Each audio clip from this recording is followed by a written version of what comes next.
Kick is returnable by Hubbard. Eludes the first two cover men and gets to the outside, and Chuba Hubbard's got great speed, and he sets up the Cowboys offense as a flag comes in on that Texas bench. They hit him late. I think it was the kicker that got in there actually and hit him late. Might have been Cameron Dicker. Not very familiar probably with making tackles or where the boundary is, but 17 and White, watch him come in late and hit him 5 yards out of bounds. So not only the big return, but they should throw him 15 more yards. Late hit out of bounds. Number 17, kicking team. 15-yard penalty from the dead ball spot. First down. You make a good point. Most of his kickoffs have been touchbacks. They've really had to cover it. Yeah, he hasn't really been in that position, had to worry about that. And here comes Taylor Cornelius. He's a senior from a tiny town in Texas, a hunter and a fisherman. Went 4.5 years without starting a game, from a small school in Texas high school to finally as a fifth-year senior. I love Mike Gundy says he's kind of a dinosaur. You just don't see guys like this anymore that stick around this long and pay their dues.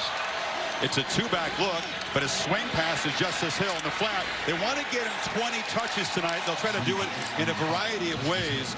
Cowboys' offensive line has been shuffled around. Jenkins moved to left tackle. Richards moved from guard to right tackle. And they will be challenged up front against Texas. And Justice Hill, we've talked about. Tywan Wallace is the guy to watch too, especially downfield where they try to get the one-on-one matchups. He's their best at winning. And remember, Texas playing with two young corners after sitting the starters in the first quarter. Here's Hill again. So 2 plays, 2 touches, and they were giving those receivers huge cushions. You've got Kobe Boyce, Anthony Cook. Those are the inexperienced guys behind this group. They know they have to get after the passer tonight to have success. Yeah, this is a strength, an area where they can really get after you. Cade Stearns is a freshman, has had a monster year. You see the young freshman. Anthony Cook has to step up. Boyce on the other side, one a redshirt freshman. And, of course, Cook for the true freshman. See how they hold up in this game early.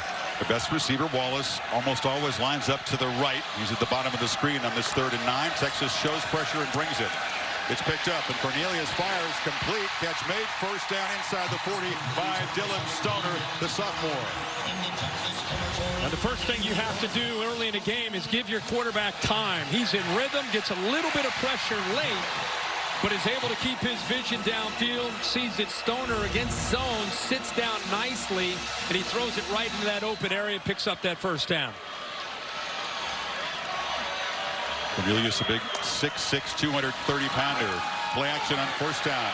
Looking downfield. Throws a dart. Caught. Wallace. Fighting. Touchdown. Oklahoma State, an electric start.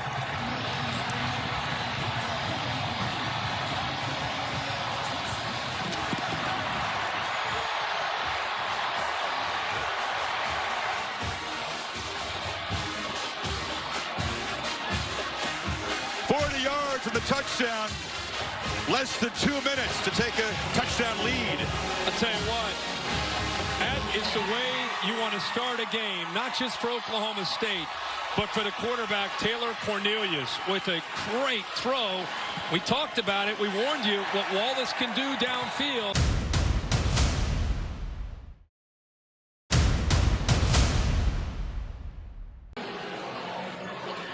Now the tall Texan, Cowboys quarterback, 3 for 3 in that opening drive, 52 yards, including a 40-yard touchdown.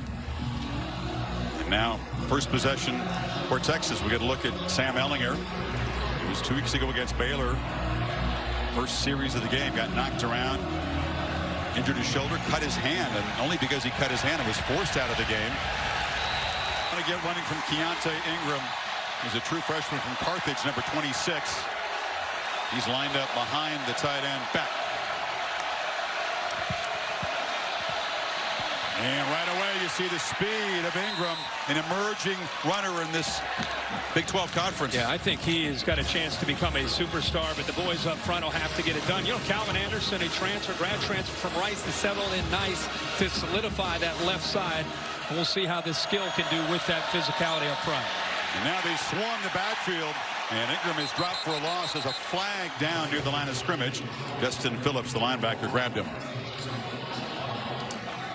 First work for Scott Campbell, one of the rocked up referees, Kirk, in this Big 12 conference. Oh, yeah. These guys get in the weight room. Yeah, Scotty does a good job. Definitely gets in the weight room during the week.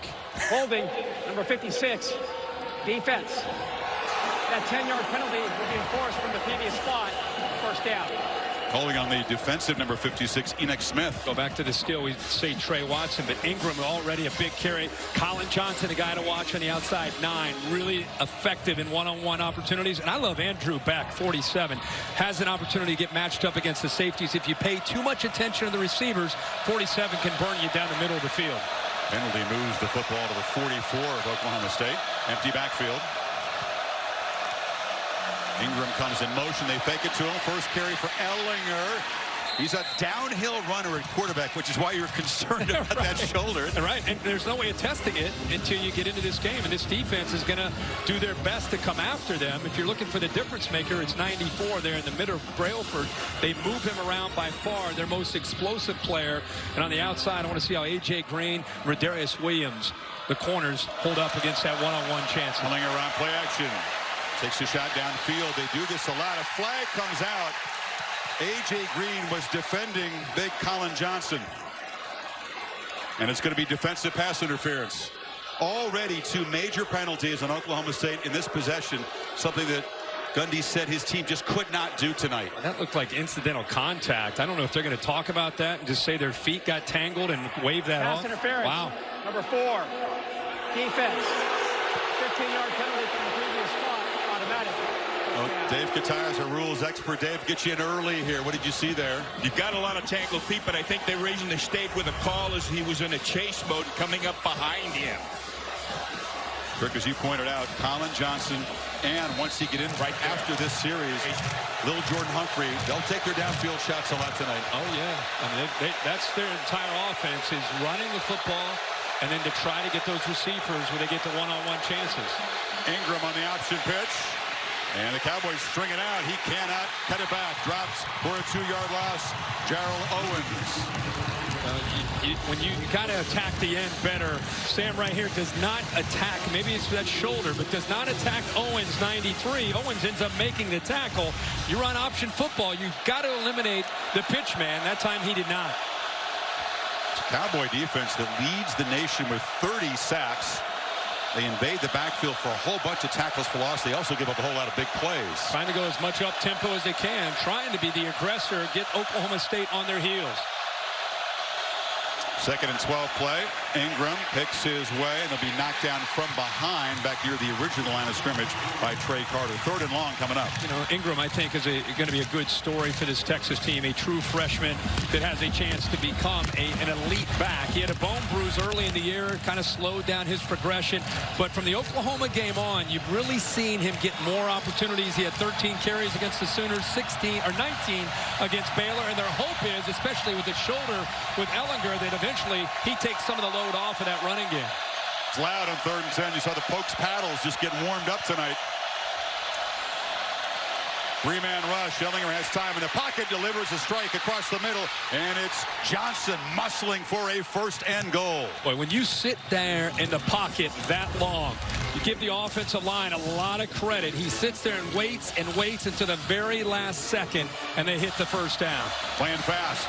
Ingram takes the handoff and is knocked down at the 5. Texas often is a grinding, methodical offense, but I like your point, trying to catch the Pokes defense back foot here. Yeah, and again, we talked about a few new wrinkles, some things you work at on a bye week, and that's something that I think I'm sure that they kind of thought that they could find some opportunities to get Oklahoma State out of position. 2nd and goal. Ehlinger keeps it, sidesteps a tackler and scores. And the Longhorns do answer quickly.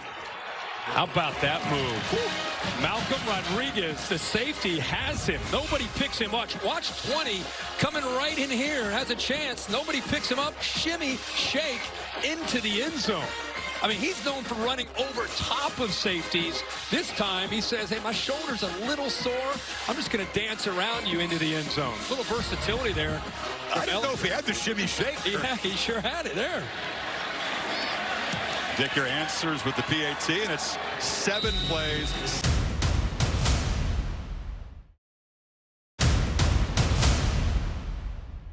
The opening kickoff. Will try to be a little more prudent this time. In fact, he's not even going to have to cover this one because he boots it deep in the end zone. If you happen to join us a little bit late, Oklahoma State had the ball first, and this is a 3rd and 9 near midfield. And Taylor Cornelius at 6'6" gets the time. See the receiver, nice little out cut, takes P.J. Locke with him, and then comes back underneath, settles in, and I love this. Watch the receiver back there take the safety, Brandon Jones. Just enough hesitation to open up their real threat. Tylan Wallace steps in front of the safety because he was hesitating there, and it's a big touchdown to get this game started. So could not have gotten off to a better start for Cornelius and the Cowboys offense. Cornelius has been a little bit interception prone. 7 of his 8 picks have been on the deep downfield throws. He missed a bunch of chances for big plays in the loss a couple of weeks ago at Kansas State, and that was the priority tonight. Already we've seen him make a nice downfield throw. Tonight's Chick-fil-A impact players. Well, we've already seen both of these guys, Wallace and Hill, 2 and 5. If they're going to win, they have to play well, and Jones in that secondary. And Cornelius hit as he throws. There was good pressure there. That was B.J. Foster, a freshman safety in the blitz.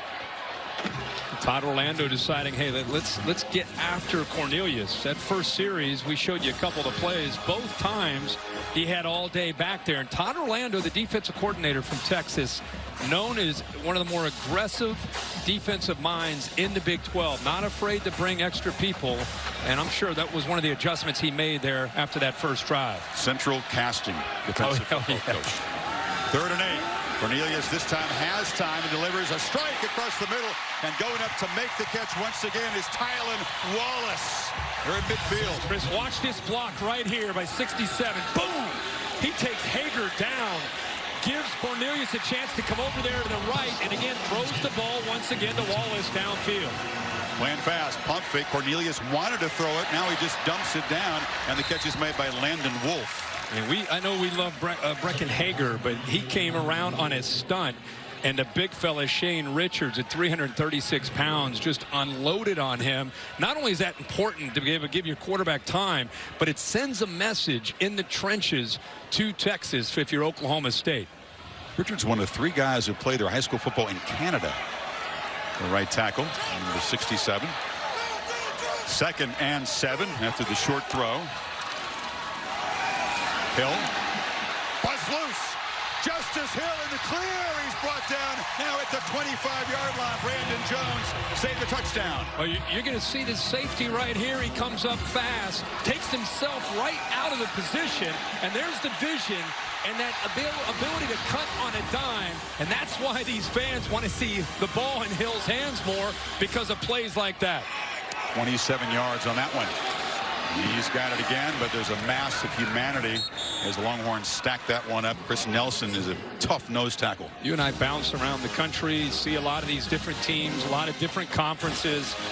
Something about the Big 12 on Saturday night. We get a chance here on ABC. It's just, it's the tempo.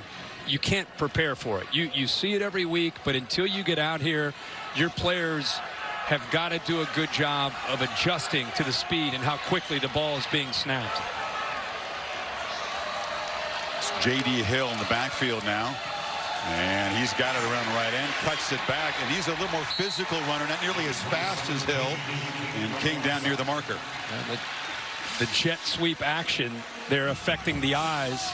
They brought Dylan Stoner around, and those linebackers hesitated and really couldn't find the football. Cornelius, when he got here, was 170 pounds on a 6'6" frame. So he's added about 50, 60 pounds to help him on plays like the sneak. That's what happens after 5 years of being around this program. Weight room time. He's been around, been putting his time in. Looks like they're just about half a yard short, bringing the big fellas in. They go for it a lot on 4th down. They're 10 of 15 this season. 3 big tight ends run out in the field. Yes, Oklahoma State has an increasing roster of tight ends, and they're all in there. King is the back. They fake it to him. Cornelius backpedals, boots it for a touchdown. Wide open is Jelani Woods. They snuck out the tight end.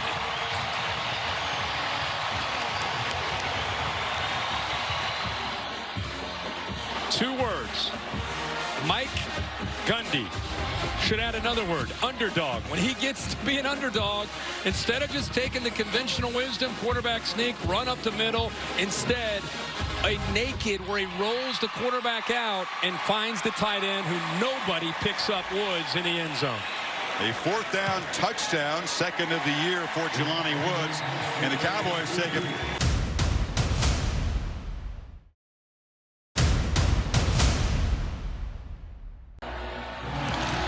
Second chance for the Texas offense coming up. They had the great field position the first time. They'll start at the 25 after the touchback. Cassidy Eberth has an update from San Diego on an opening drive all season. Here's a whistle before the snap. Did he get it off in time? I think he did.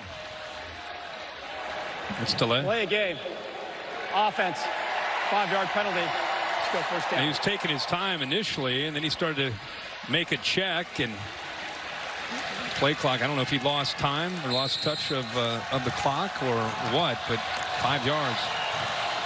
Ellinger's got it, rolling out, being chased, and delivers a high throw. It's going to be incomplete. Devin Duvernay, who's not the tallest target at 5'11", couldn't reach it. When you watch Ehlinger, remember, you're looking at a quarterback who is 6'3", 230 pounds, has a reputation for being a physical runner. But don't forget, he went to Westlake High School where Nick Foles went, Drew Brees went, among others, and set the school record for passing numbers, touchdowns, and yards. Immediate pressure and a slant. And that's little Jordan Humphrey, Kirk. He's served his punishment sitting out that first series. Didn't hurt Texas, and now look out because he'll be everywhere tonight. You're right about that. At 6'4", he does a really good job after the catch. And you think of a slot receiver, typically he's an undersized guy. They'll move him around inside to outside, but when they put him in that slot, those quick screens, getting him the ball is usually where they try to hurt the defense. 6'4", and a rocked up 220 pounds. Ehlinger steps up against the blitz and delivers across the middle, and it is flat out dropped by Humphrey, who had a lot of space. Love how Ehlinger stepped up despite all the traffic. They blitzed, they had pressure on him. He throws an absolute strike after he climbs up into that pocket, and obviously Humphrey would love to have a chance back at that one. I don't know if he's thinking about what to do after the catch, but he lost his concentration. When you say yards after the catch, he would have had a whole bunch. Oh, yeah. Held on to that one.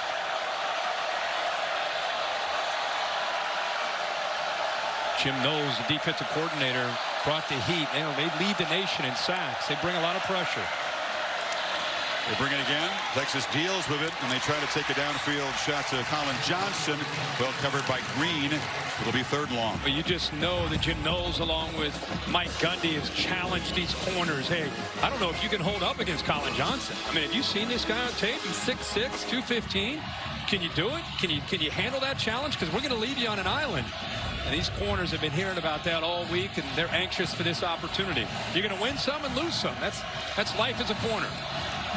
Empty backfield, 3rd and long again. Ingram's in the slot, 5 receivers.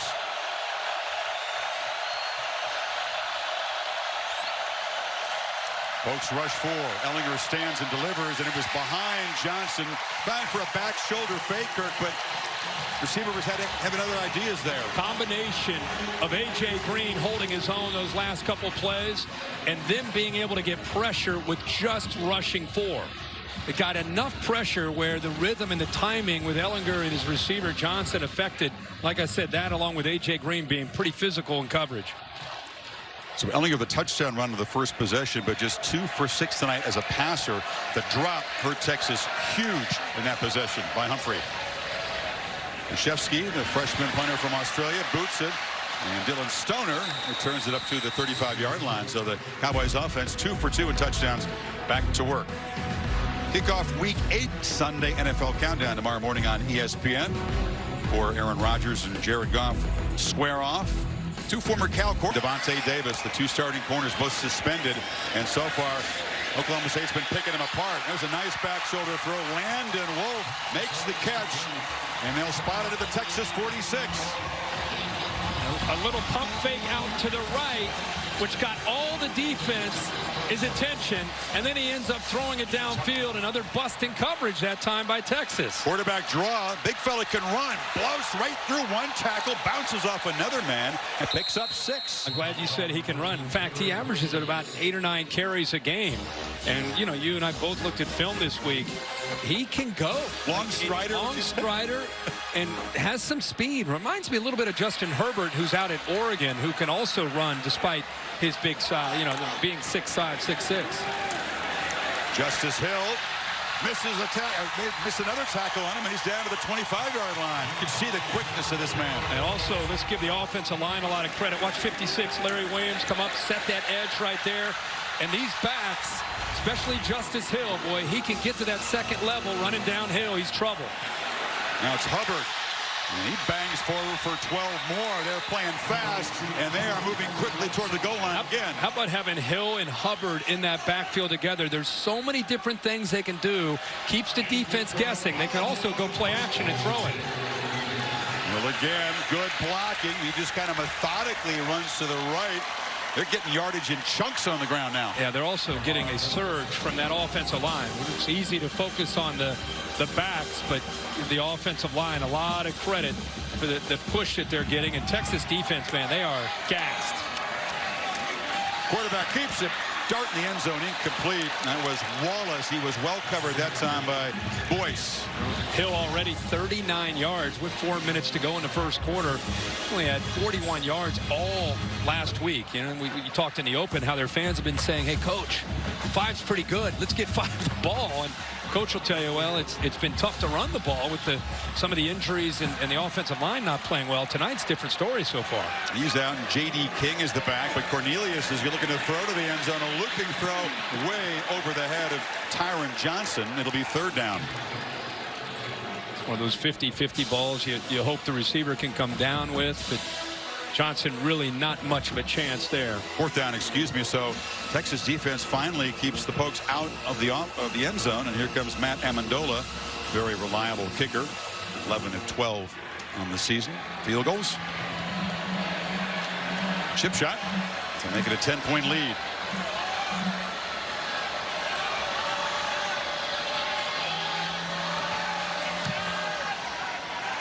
You give Mike Gundy a bye week, as you said. You give this team a festive homecoming setting and some urgency.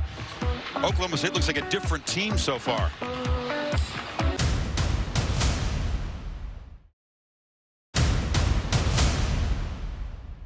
And it started fast. This was an offense that was very sluggish against Kansas State. They lost a shootout to Iowa State. And they beat Texas for the 4th consecutive year. Fair catch made by Jamison. Big question coming in tonight was how the right shoulder of Sam Ehlinger would hold up, and talked about they really wouldn't know until he got hit. Well, he's been hit a few times, and he's still out there and feeling good. He's made a few good throws, and here after a throw gets knocked down, and I'm sure those kind of hits give him confidence to know that he can take a hit and continue to be out here and play. But when he gets a direct hit on the shoulder is really a question. Yeah, the AC joint is a ligament that is between where your collarbone meets your kind of the back muscles, and there's very fragile joint. It's not a good thing to get injured. And this is Humphrey, who often steps into the backfield. The receiver can do it a lot, and he muscles his way for 2 yards. A really good team pursuit by Oklahoma State, just flying to the football there. Remember, both of these offenses, a lot of up-tempo. Both defenses probably after a couple series trying to make adjustments to make sure they're lined up, able to play faster. This is Trey Watson, the grad transfer from Cal. He was wearing that knee brace as a preventative thing at an ACL and MCL tear a year ago. Short gain. Phillips tackled him. 3rd down coming up. Somebody forgot to tell Oklahoma State that their defense hasn't been having a great year. These guys are flying around right now. Their weakness has been teams throwing the football against them. But right now you're seeing an approach, a kind of a confidence about them that we haven't seen in a long time here. Yeah, they've been especially vulnerable against the pass. Ehlinger just 2 for 6 so far throwing the ball. Gets good protection, and ball batted down at the line of scrimmage. So Oklahoma State comes up with another stop. Good job up front here. Little twist. You can see the defensive lineman, Watershed, gets his hand up and knocks that ball down. He's at 6'5", 260. And I don't know, he went up in the air, came back down, and just kept his right hand up and still knocked that ball away. And Oklahoma State gets off the field again. So Bachevsky to punt it. Cowboys offense, which has produced 17 points in 3 possessions, is going to get the ball back up 10. That's a booming punt. Stoner way back to the 15, and he's penned in along the sidelines. Can't do it better than that. And from Sydney, Australia, Kurt. It's your guy? Everywhere. Yeah, it's your guy. Chick-fil-A presenting the AP rankings. This will be the last week of the AP, of course, with the playoff selection committee putting out the rankings. It'll be revealed on Tuesday night. Could Clemson have looked any better today with what they did at Florida State? Could Florida State have looked any worse? No. Notre Dame up early on Navy. Shouldn't have a challenge there. Michigan, obviously, LSU, both idle. Georgia back to winning after that loss at Baton Rouge a couple weeks ago. Oklahoma still out there, 51-14 over Kansas State. And Georgia, one of those teams, like one spot behind Texas, that figures to benefit if the Longhorns are upset here on the road tonight. Little deception, but Cornelius still has the ball, looks to throw downfield, and coming back to catch the football. As Wallace has been busy. These receivers are open downfield, doing a good job of moving the launch point of the quarterback. He's sitting in the pocket. They're rolling him, running some nakeds. And now Hubbard runs back the other side, gets a downfield block, gets the edge, and scoots into Texas territory. Everything called right now for the Cowboys is working. Yeah, and Hubbard has the breakaway speed. All he needs is a little bit of a crease. He gets that after a nice block by Woods, and then he sets up the rest of that by just using that speed.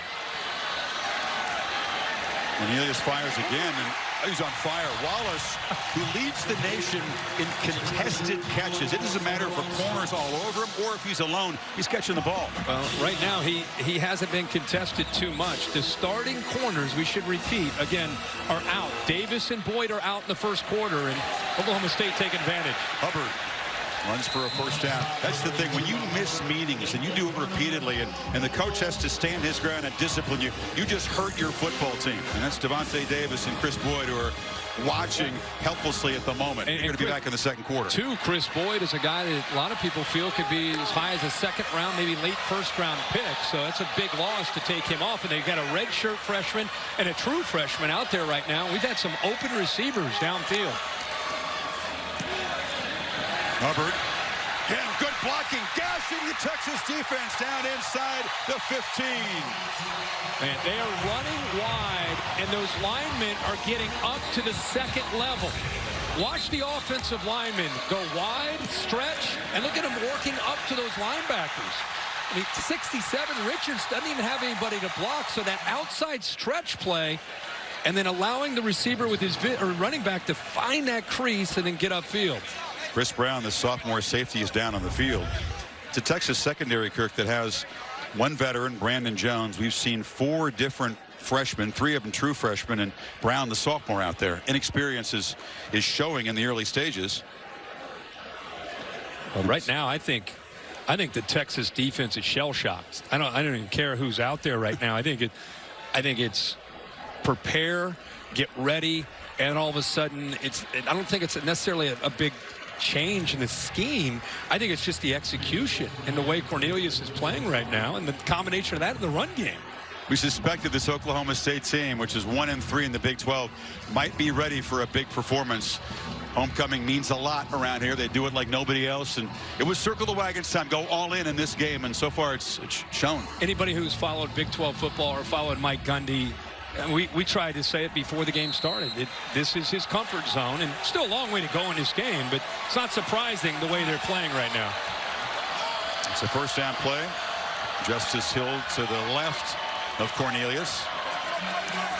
Final minute of a frenetic first quarter. Hill picks his way, makes a cut, and is knocked down at the 8-yard line. What's amazing to me is the offensive line play. Johnny Wilson, the center, Larry Williams at right guard, Shane Richards, the right tackle, who's 336 pounds. I mean, they are owning the line of scrimmage. Whether it's pass pro, running, getting up to the second level, and helping Hill and Hubbard run the football.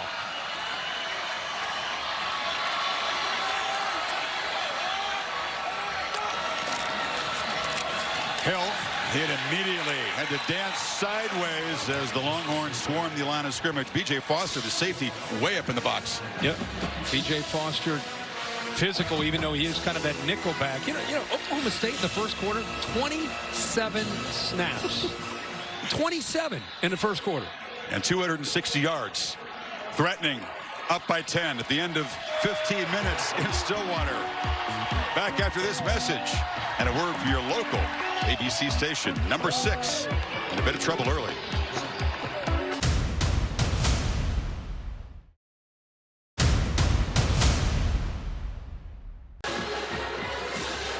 Devontae Davis on the left, Chris Boyd on the right. The starting corners who sat the first quarter will sit first few plays of the second quarter, Kirk. It's a 3rd and 6 for the Cowboys at the 9.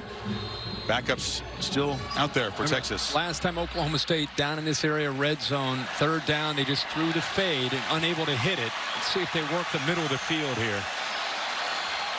3 receivers to the left of Cornelius. Texas tries to bring some pressure. Quarterback spins away. He'll be sacked way back at the 25 by Gary Johnson, the senior leader of that linebacking corps. They brought the blitz, showed him in one area, and then ended up moving him back. And the right tackle, Shane Richards, is down. He's off to a great start. See, he's here and then comes around. Caused a little bit of confusion there, and he has such good speed, never gives up on the play. Richards or Cornelius thought he could get around him and unable to do that. Big loss. Texas only had 12 sacks coming in. That was a big one. Timeout on the field.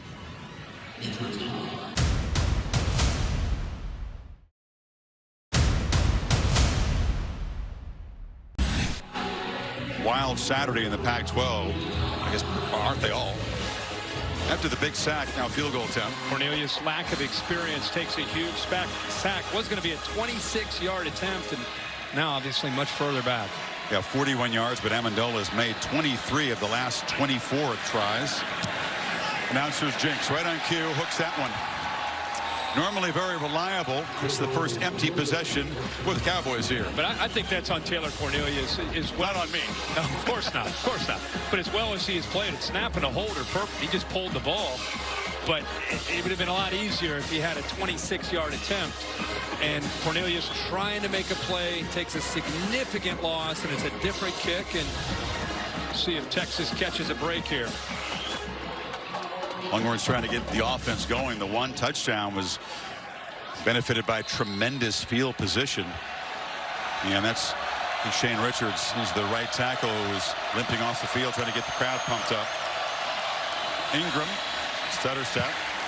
Richards a tough dude. He's a guy who spent a lot of childhood in Jamaica, went to Calgary for his high school football, came here via junior college. Been playing really well tonight. That's a loss if he can't come back. Yeah, it really is. We'll see if he's able to come back from that locker room.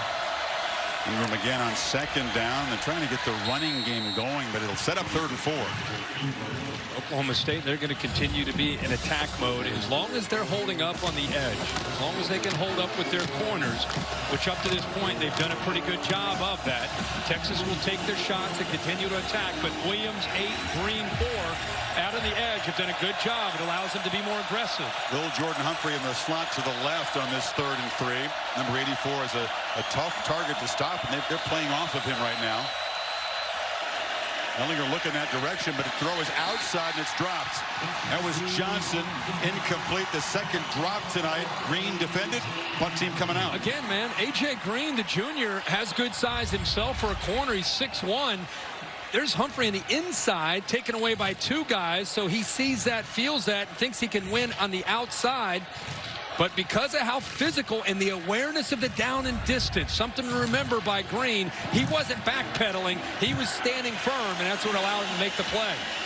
Johnson's route didn't even take him beyond the 1st down marker.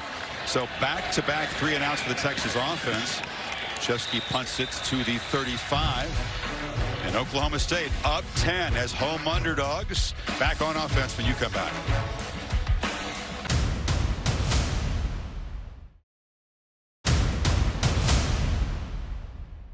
in front of the fraternity and sorority houses. They take colored tissue paper and they push it through chicken wire there. It's quite something special. This was a special season. He's the best college football player I've ever seen in person. Look at the numbers there. But look at the last 4 or 5 weeks of the season from Kansas State on.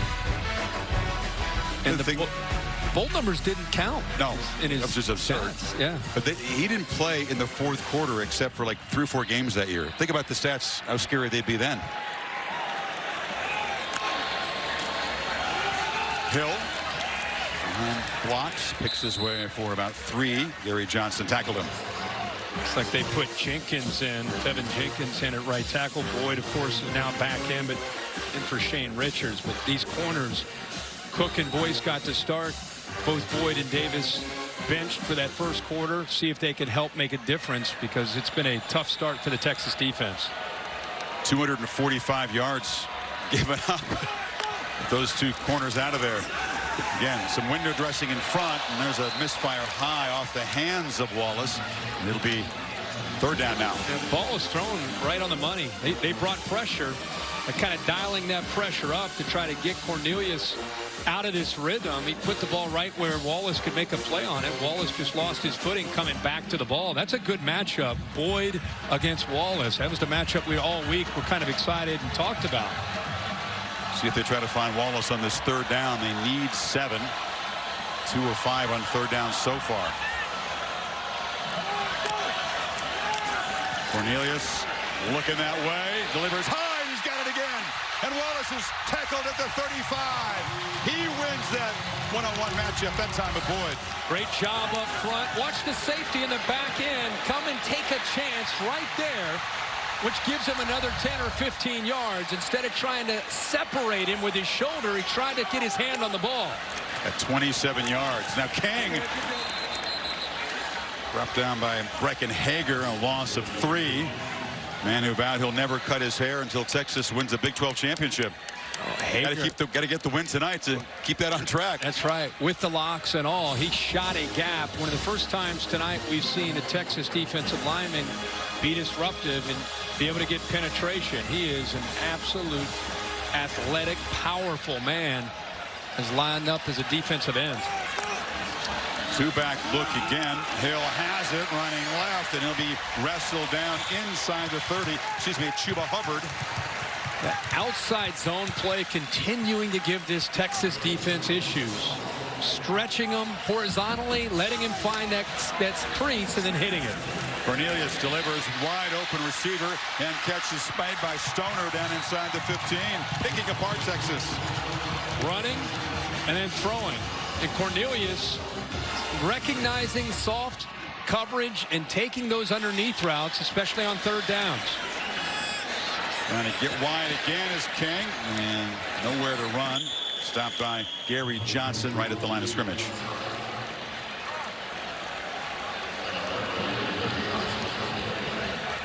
Letting it breathe here a little bit, huh? I mean, this thing's going fast. I'm going to take a knee. First breath in. Take a knee. Well, this is one of the adjustments as we see Hager on the sidelines in the 2nd and 10 play. King is the back, but Cornelius from the pocket flips it over the middle, and there's a catch made by Johnson, and he burrows down inside the 10. It'll be 3rd down again, about 3. Almost like a design screen where they knew they were going to dump it underneath. Johnson had the ball, but he had blockers downfield, and Texas dropping everybody back deep, almost close to the 5-yard line or deeper. That was a good play to set up a more manageable 3rd down here. So Hager out. Charles Amenahu, their other fine defensive end, he's trotted out. So backups in for Texas on 3rd and 4. Keeper, Cornelius. Big fella, barrels into the end zone. Touchdown, Cowboys.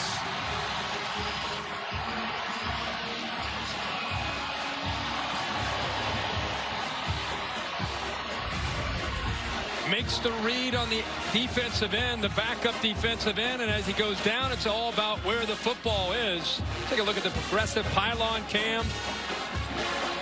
As he touches, they're going to probably take another peek at that just to confirm that. Elbow or backside would put him down, but I think the ball did break the plane.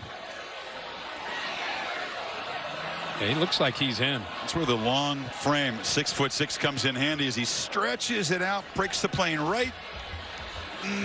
Darn. Yeah. Not elbow, not down yet. Yeah, that's close. That angle, it's hard to really tell where he first touches. Yeah, he may be half a yard. The hand can be down. If the forearm hits, he's down. I think his backside hit where the ball was maybe at about the half-yard line. Well, if they do take the touchdown off the board with the reverse, it'll be 1st and goal from right there. What he did a really good job of is making a read on Graham right here, comes down, collapses down on Hill. The last thing they're expecting is Cornelius to keep the ball, but he reads it on the zone read. They take Hill out. Cornelius says, I'll keep it, and that's where it gave him the room to be able to run and have a shot to get into the end zone. It would be his 5th rushing touchdown. Jeff Hansen, the replay official in this Big 12 crew, communicating with Scott Campbell. I haven't seen anything that would definitively say that he didn't get in the end zone before it broke the plane. I think it's really close. The progressive pylon cam, I thought, was probably the best look. It's just a matter of when the right side. Dave Kataya, what do you see in this this replay review? At this point, Chris, I agree with you. I don't see anything clearly definitive. The best look is with the pylon cam. That's where I'm saying, like, the right side of his backside is down, and the ball looks like it's a half-yard short. That's the one angle that looks like it's short. The ball's ball's going to upright, so up and down there. Yeah. That may be the angle that shows it, but it's awfully close. I'm not sure that's enough. After review, the runner's forearm was down, and the ball was short of the goal line. However, the first down was made. It's going to be 1st and goal, Oklahoma State, from the 1-foot line. So they said it was the forearm, not the right cheek. But no touchdown. It'll be 1st and goal, very close to the goal line. Backside. We'll just go with the forearm. Well, what a start for this offense and this quarterback. Well, really well executed play there by Cornelius, who almost looks like, keep in mind, he's a 4-year backup. Red-shirted, sat behind Mason Rudolph the last few years, learned a lot from Mason, and now he takes over in his 5th year as a starter. He's taken a lot of criticism because as the team struggles, but tonight you'd think he'd been out here his whole life. And now big fella tries to sneak it, and the pile push him forward. No signal yet. Touchdown after they unpile it.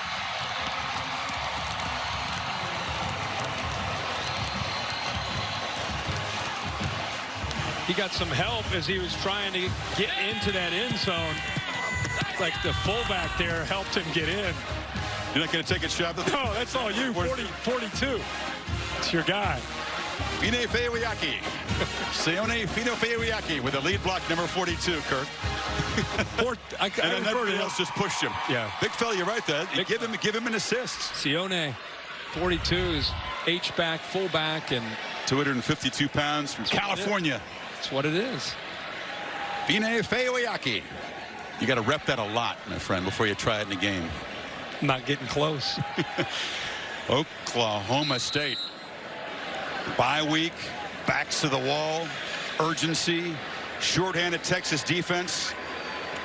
All of it. 309 yards of offense, 17-point lead here in Stillwater on homecoming. Nobody wants to bench Cornelius now. What a start.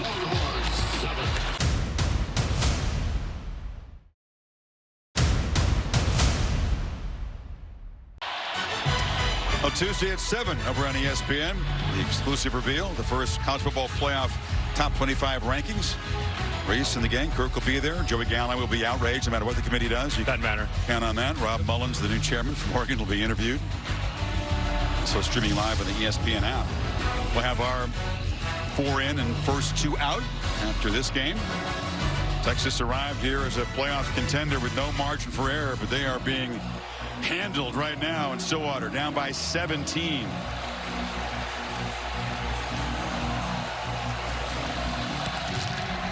Jack McClure has been busy kicking it away, and the fair catch signaled by Jamison. Of course, Felica the Bear has the Aflac fact tonight. Hello, Bear. It's almost like we saw this coming when we came up with tonight's Aflac Game Fact. 3 of the 4 largest comebacks in Texas history have come against Oklahoma State. They trail by 17 now. Of course, that largest one was 2004. Vince Young. Came back and won 56-30. For the following year was that great Vince Young crazy comeback in the second half when they went on to win the national championship. So we'll see if they can make it 4 out of the 5 biggest comebacks, maybe. They're going to need it, Bear. It's good history, but this is not a Texas offense, Kirk, that's really built for the explosive comeback. Ehlinger had a tough night throwing the ball, delivers downfield, and Lil Jordan Humphrey makes the catch, the first downfield success all the way to the 41. Well, they have not had many opportunities to throw the ball to the outside. Edison Magruder, the safety, gets lost in coverage. You can kind of see him looking looking around, and by the time he realized he had Humphrey, he was by him. 34-yard gain. Longhorns feeling some urgency because their defense is in a world of hurt tonight so far. Ended up inside to Trey Watson. Hard-earned 3-yard gain to Maria Taylor.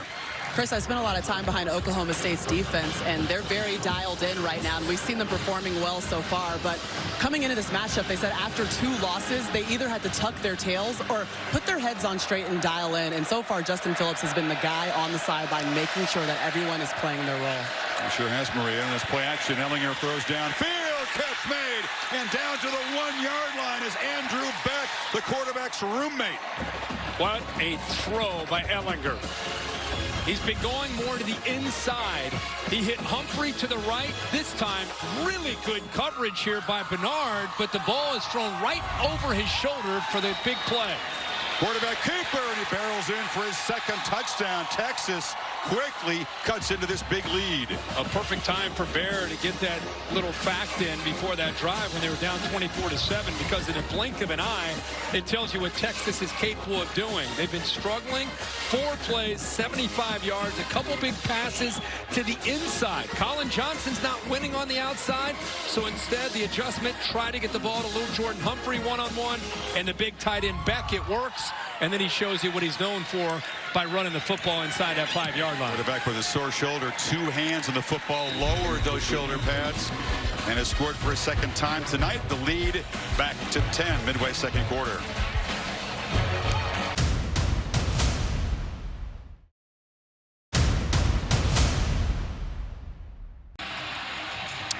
Monday Night Football headed to Buffalo. Tess, Jason, Booger, Lisa. We'll see the Patriots take on the Bills. Patriots 5-2, and Tom Brady 28-3 lifetime against Buffalo. And the Bills have started 27 different quarterbacks since that 2001 season. So you're saying there's a chance. 28-3. Pretty dominant. The Texas defense rise up. The offense has quickly cut into the lead. But Oklahoma State has been explosive running and throwing tonight. Speaking of explosive, Maria Taylor is a special guest.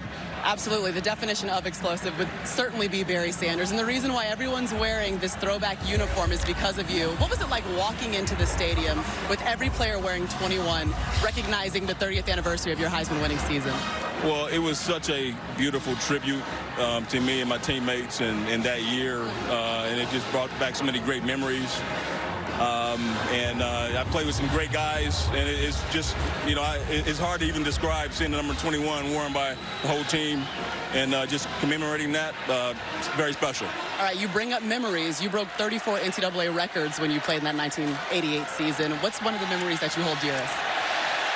Well, I think the first kickoff of that season, returned for a touchdown, obviously the Heisman Trophy. I thought someone put on the Jets just for you, Barry. No, the team's playing great. They're playing inspired today, absolutely. And what do you want to see ultimately? Your son has played here. He's played under Mike Gundy. You played with Coach Gundy. What do you want for Oklahoma State in this game, since they've already put on a show a little bit for you in this first half? Well, you know what? They came out exactly the way they should. It's homecoming. You're playing against a top-ranked opponent in the division, you know, and they're very inspired, like I said before. You know, I just want to see more of what we've seen already.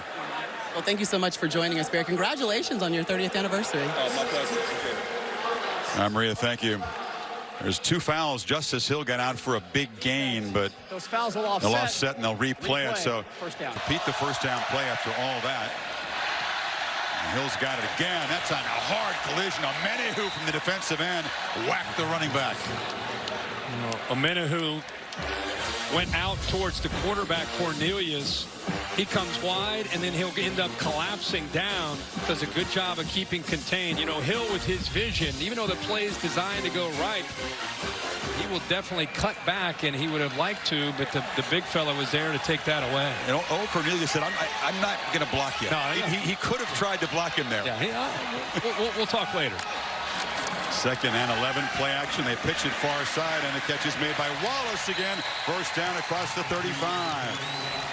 6 catches for Wallace already. Yeah, that's just, again, the quarterback seeing that he's got soft coverage, could hand that ball off, or he can just dump it out real quick to the outside to one of the best playmakers on this offense, number 2. And Boyd is in there, but because he was off, Cornelius recognized it, got it out there in a hurry, came up with that first down. Not the same urgency and tempo that they were playing with earlier in the game. I don't know how you could keep matching that tempo all game. Now spun around the backfield. King escapes a tackle. Battles near the line of scrimmage. Omenihu got there first. Omenihu's able, again, shoot through this gap right here. Hager's on the outside also. These two ends do a good job of being able to, one, set the edge, the other disruptive, and being able to get into that backfield. And the reason I bring up the tempo, and you're right, it is hard to maintain it, but this Texas defense, for the first time all night, not on their heels, not confused. They're a little bit more in attack mode than they were earlier in this game. All 3 Texas defensive linemen had a chance to bring down Hill behind the line. And now Cornelius retreating, and he'll be knocked down by Hager. They brought a corner blitz from over here, but it's Hager who eventually is able to fight through. And look at Cornelius, how long he's holding on to the football, waiting and waiting. He doesn't have anybody to check the ball down to. He doesn't have any other options. So he holds on to the ball. He's got to get rid of that ball or check it down or just throw it away. Hager and Omenihu combining. Hager, his dad, Britt, was one of the great linebackers in Texas history, still holds the career record for tackles. He was a character, too, just like his son. 3rd and 21. And there's a running play as they just try to get out of dodge and punt with a short gain. How important, we'll see how this game plays out, has that up-tempo approach from Oklahoma State been for their success? I just talked about after that first down play, just felt different. The tempo in Texas, not hands on their hips, not looking over to Coach Orlando to get the call. They had their feet settled and ready to play. Totally different approach, and the defense is able to get Oklahoma State off the field. Yeah, punt for the first time by Zach Seiner, the 4-year punter for Oklahoma State, having his best season, and that is a deep boot. And it's muffed. Ball on the ground. Looks like Texas may have retained possession. Colin Johnson, the receiver, jumped in the ball to avoid disaster for Texas. And he just takes his eyes off the ball. You see his eyes starting to look down to see who's coming down, to who he might have to avoid, and Texas catches a break. Thank goodness. Bungwamiga, the coverage team, had a real chance to grab the ball, just slipped out of his hands. Those are game-changing opportunities. Colin Johnson, 9, ended up getting on it.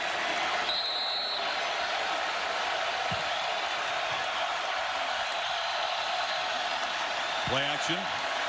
Ellinger makes a long throw. It's low and incomplete. It bounced before it got to Hurd. Mentioned earlier, he's got a strong arm. I mean, he had a ton of success throwing the football in high school. He's having success now. I really think the USC game was a turning point for him and for this team. Ingram bangs forward, a short gain, and it'll set up a 3rd and long. P.J. Lott, a brief stop in the 10th, and now he'll head to the locker room. Comes the noise. Here comes the Pokes paddles, whacked on the wall.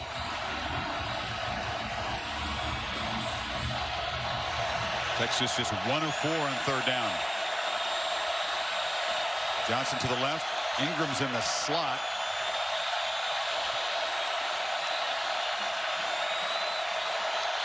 Nobody with a hand on the ground for Oklahoma State. They rush 3. Ehlinger is flushed, scans the field, and fires out of bounds. 4th down. Well, Owens pressured the quarterback, even though they only brought 3, Kirk. Well, they wanted to kind of have a delay and go underneath to Johnson, but watch how aware the defense is of Colin Johnson. 2 different guys try to take him away, and Ehlinger has nowhere to go with the football. They were hoping to disguise that, a little bit of a delayed route underneath. 2 Oklahoma State defenders all over 9. Johnson to Humphrey. Those are the 2 weapons you focus on.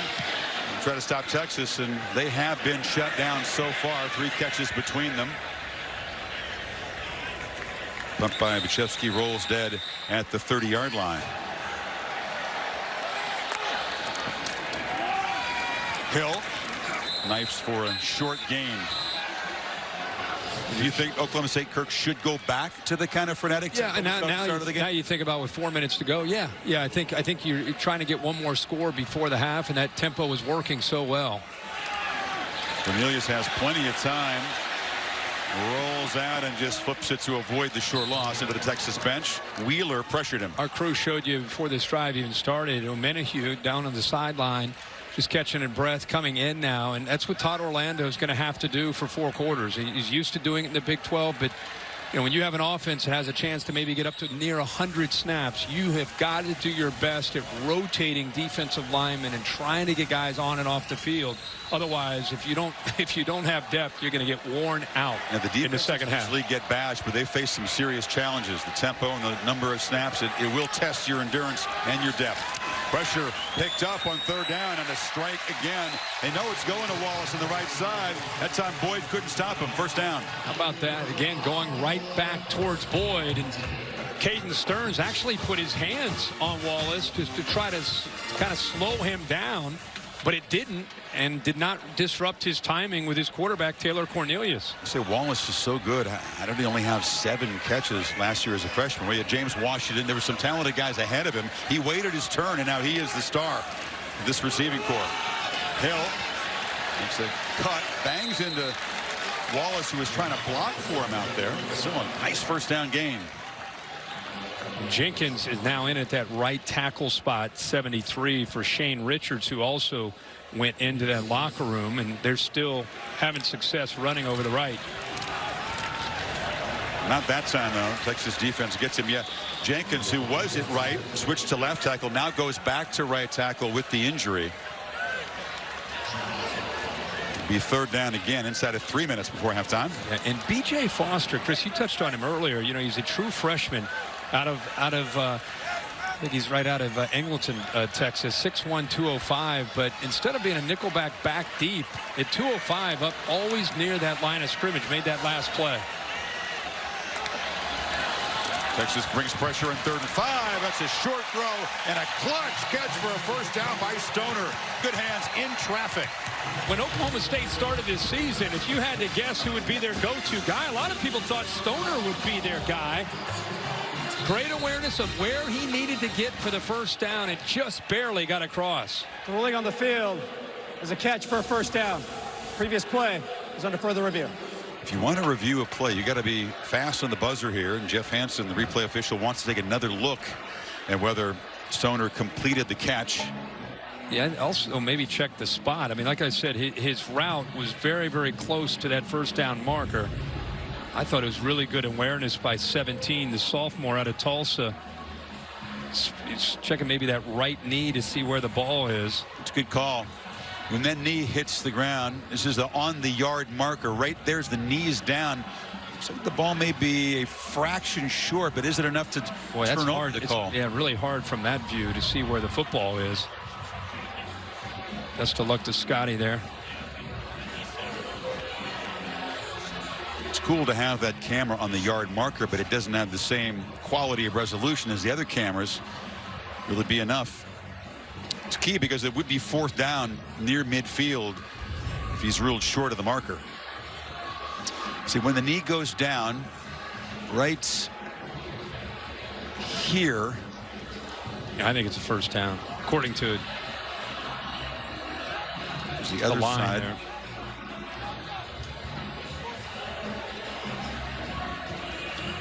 Very, very tough to move that a half a yard or a yard just based on that.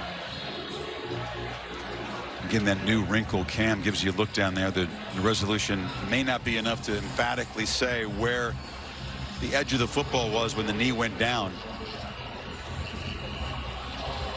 If the call stands, it'll be first down. Cowboys once again in Texas territory, trying to add to the 10-point lead. Longhorns will get the football to begin the third quarter, but what a first half for this Pokes offense. Run it for 128, thrown it for 206. Keep in mind, they had 311 yards total offense against Kansas State in their last game. Missed a lot of chances. They had 7 missed throws by Cornelius. Gundy felt that 3 of those missed throws would have for sure been touchdowns. Well, he's on tonight. He's not missing very many, and his receivers are running good routes. He's 15 of 20 for 206 yards with a couple touchdowns, and we're not even to the half. Gundy mentioned that working with Cornelius, obviously knows the playbook inside and out. He's been here forever, but hadn't started. This was his most challenging job, coaching the quarterbacks and bringing Cornelius along, because until this game they had not done a good job of protecting Cornelius, which made it tough to judge him, right? How can you put it on the quarterback when he's running for his life too often? Yeah, and because of the injuries, and they've kind of shuffled the deck up there, it's made it hard. The receiver's arm was down with the ball at the 49.5-yard line. It's going to be 4th down and a half yard, Oklahoma State. They saw enough on that replay to move the football back just a little bit, and now Gundy at midfield. Is he in a gambling mood? Well, you've lost 3 of your last 4 and 2 in a row. They've been aggressive all night. See if he opts. No, he's going to send the punter out with the lead. Up 10, decides to punt it away. Doesn't want to potentially give the ball back to Ehlinger. Listen to the crowd here. With him, you never know. It could very easily be a fake. Oh, did they draw Texas offside? There was a whole bunch of motion by that punt team, and the Longhorns came into the neutral zone. They got Graham, 49, to jump when they all moved, when they shifted. Now, you said there might be a wrinkle, and there's a Gundy wrinkle. There it is. He's like, hold off on the booze just yet. we have something in store. This was like the Canadian Football League, Dave Kataya, a whole bunch of dudes in motion. You can't go in motion when it simulates a snap. Offside with contact. Defense. That 5-yard penalty will result. First down. There's the charge forward. The up men. I'm sorry, I don't agree with that. Both those backs moving forward simulate a snap to me. So that would. Oh, wait, there was a sideways step in the interior of the line, too. Exactly, Chris. Wow. Exactly. They saw Graham. Ogbongbemiga did a sidestep into it. They didn't see that.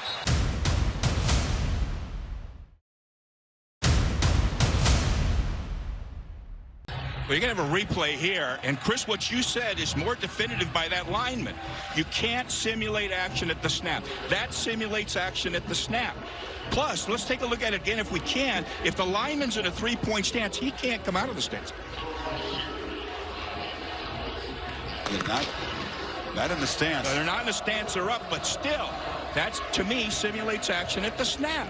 You think this is a judgment call for this crew? It is a judgment call. I just don't agree with their judgment. Great. The sidestep that you mentioned, Chris, is the key. More than the backs moving forward. He's spent a timeout to lobby here. So, Dave, what's the result of this? Is he going to be able to lobby his way? The officials have already talked about it. I don't see how they can change the display, and it cannot be reviewed. So this is just for venting, for his satisfaction, to make his point. I would think so, and I have to agree with his point. Well, I'm sure somebody from upstairs told him exactly what Dave, what you're seeing, and what you guys saw as well. I mean,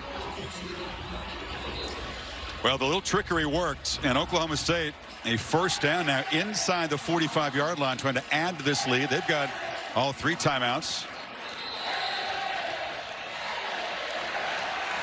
Hager out of the game. Hubbard is the back for Oklahoma State. He's got it. And he fights back trying to get the edge. Takes the long way around and picks up 5. What a nice looking freshman back. 6'1", 207. Gets so caught up in Justice Hill. And deservingly so, but those two complement each other. Tonight we've seen them in the backfield a lot together. That's given Texas some fits. Hubbard is a dude. He's from the Edmonton area. He ran wild in Canadian high school football. He averaged 15 yards a carry. Competition not quite what most of his teammates faced, but still, you can see the speed. And 2nd and 6, he's got it again. Cuts back, and the man from Edmonton near the marker again at the 35. Well, Texas has been keeping their safeties back, trying to avoid Wallace, number 2, making a big play. They've had some success with that, so they've kept couples. Now you see the safeties coming down. Now you saw them try to quick snap, but Texas just masked right over the center, and there's no gain. 3rd down. Well, that was a good job. They try to catch him off guard, but Texas holds the point there right at the line of scrimmage. If anything, he might have lost a half a yard. He didn't come close to the 1st down marker. He hurried that up, and hurrying it up, I don't think his offensive line had a chance to come off the ball at all, and Texas beats them off the ball. Watch Texas almost anticipating the snap count. He ran into a brick wall. He did. And Foster, he bounced back. He did. And tried to reach the ball, so they'll spend the timeout. You had a feeling from being around here a couple days. You had a feeling just from long distance that given the history of this coach and this program and what was at stake here, that they might come up with a special performance and a few wrinkles. We've seen all that so far tonight. Yeah, 344 yards of offense in the 1st half. And I think the up-tempo approach, they have always had that. But I think it's been a little bit more intense here in this 1st half. And I think Texas's defense has been looking around trying to make adjustments. Those first 3 or 4 times they had the ball, they were running and throwing, really doing anything that they wanted to. But give Texas credit. They kind of settled in, only down 10. We'll see what happens on this last possession Oklahoma State has at the end of this half. Yeah, as the tempo has come down, the effectiveness has come down a little bit. And we've seen Oklahoma State have to work for it. It's a 4th and 1 now. Hill is the back. Cornelius looking to throw. And it's a deep one. And it's caught for a touchdown by Wallace.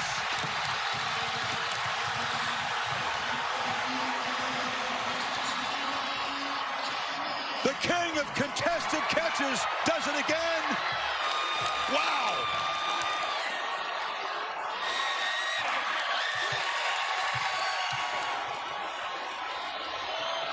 You got 2 4th down touchdowns in the 1st half of the Pokes. Mike Gundy, I said that earlier. 2 words, Mike Gundy. 4th down and short. You're thinking they're going to run the ball and be safe? No way. 1-on-1 on the outside, and they go to it. Good against good. Wallace against Boyd. And I think Boyd's in position, Chris. He mistimes his jump. He sees the ball. It's almost like a punt. He just jumped too early. Wallace ends up timing his jump perfectly. Watch Boyd. Good position, in phase, finds the ball, go up. He went up too early. Wallace waits, goes up, and then Brandon Jones coming over, anticipated Boyd making a play on the ball. Just jumped early. It's a tremendous catch, but Boyd, it's been a tough 1st half. He sits out the 1st quarter, disciplinary reasons, comes into the 2nd quarter, and Wallace is just having his way over there with him. 8 receptions, 167 yards and a half with 2 touchdowns. Looks like he has embraced the challenge of facing Boyd in this quarter and also of being the focal point of this passing game. He's a backup. He's waited a long time to star. He's been completely in the shadows until this season. Time to step into the bright light. Think of some of the receivers they've had in this offense that Mike Gundy's had over the years. James Washington last year, Robert Woods, Justin Blackman. And they always seem to have, Des Bryant always seem to have big play receivers here. 3-man rush. Ehlinger, as a flag comes out, will take off and run. And still running, and gets to the sidelines. I'm sorry, Chris, that's a free play there. Oklahoma State just jumped. Official on the far side called it. He chose not to look downfield with the free Offside. play. Number 1, defense. That penalty is declined. Result of the play, first down. They'll move the sticks. It was a first down. Cameron Dicker's got good field goal range if you're thinking about Texas trying to add 3 before the break. By the time they rush 4, Ehlinger has protection again, steps into the throw, and it's incomplete. Little Jordan Humphrey was covered, but it looked catchable. Just like Texas defense in the last possession. 2 safeties deep trying to take away the outside threats of Colin Johnson, who's known for his ability to go up and make a play. So what do? Go to the middle. Little Jordan Humphrey and Andrew Beck have to make plays in the middle of the field.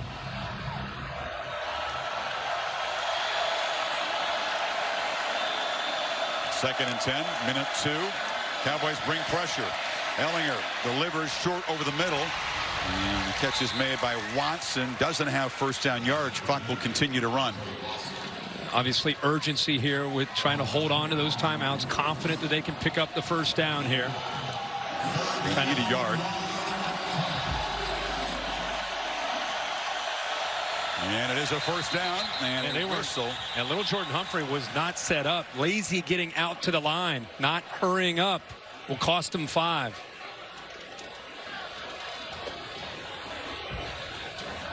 It's a crucial 5 too. 3rd and 6 now, and they didn't call the timeout, so the clock all the way down at 38 seconds.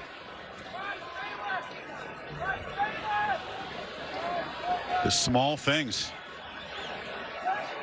You know, Chris, there's got to be an urgency to the wide receivers. False start on the offense. Texas, not all 11 players were set before the snap. Texas has decided to use a timeout to avoid a 10-second runoff. That's their second of the half, 30 seconds in length. You got to hurry up. You know, you got to get set. The clock's running. You're trying to preserve the timeouts, and you don't have your receivers lined up. And those are things you cannot afford to do, obviously, when you play on the road, especially when you're down by 17 points and trying to come up with some points here at the end. Yeah, Kirk, it's doubly tough because not only is it now 3rd and 6, but inside of a minute to avoid that 10-second runoff, Herman has to use his second timeout. Yeah, exactly. And Oklahoma State's defensive style, they were almost just conceding the first down. Hey, take the 3rd and 1. We just don't want you to hit anything deep downfield, and to have that taken away because a receiver doesn't line up, that'll drive Tom Herman crazy. Let's see if they continue to press forward, trying to get in field goal range. Watson is the back on 3rd and 6 now.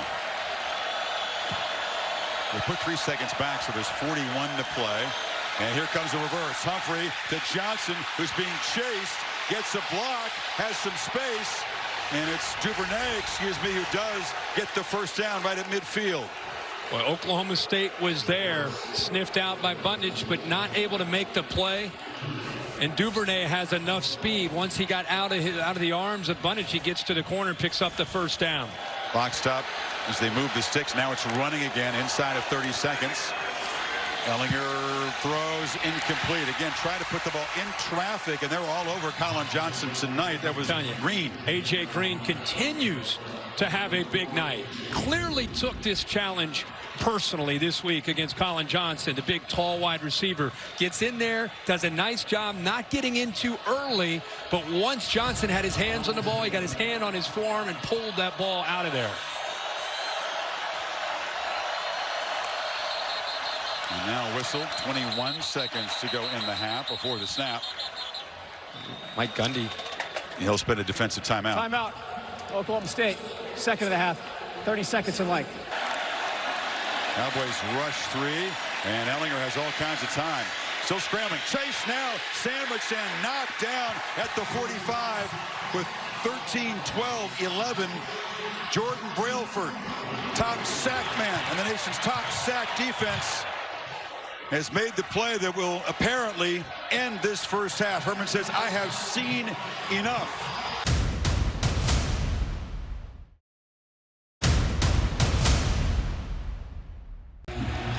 It's been an offense that's more accustomed to protecting leads in the second half, not trying to rally furiously. Jamison, after hesitating, is going to bring it out, and he'll be knocked down short of the 15-yard line. Our Pacific Life game summary shows you Sam Ehlinger. He came in with the concern about that right shoulder. He ran for a pair of touchdowns, though. Yeah, showed some nice moves there to get the ball into the end zone to try and get this Texas offense ignited. They've not been able to make big plays throwing the ball. We'll talk more about that in a second.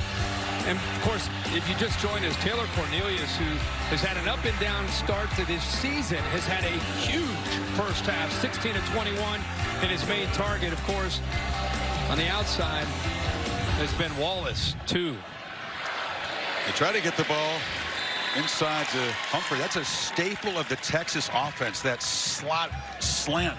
First time they really connected to that on that. Yeah, the Oklahoma State defense has taken away a lot, especially on the edge. Coming into this second half, receivers have only had 3 receptions. That's the 4th there, with Humphrey coming up with his 3rd of the night. And spinning free is Ingram. He's still fighting for yards. It's a first down to the 25. I'm sure a big part of Tom Herman and his staff talking to this offense was the importance of execution and urgency with this 17-point deficit. It's not just about trying to come up with plays that are going to work, but there's got to be a little bit of kind of a sense of that urgency that Texas is very familiar with.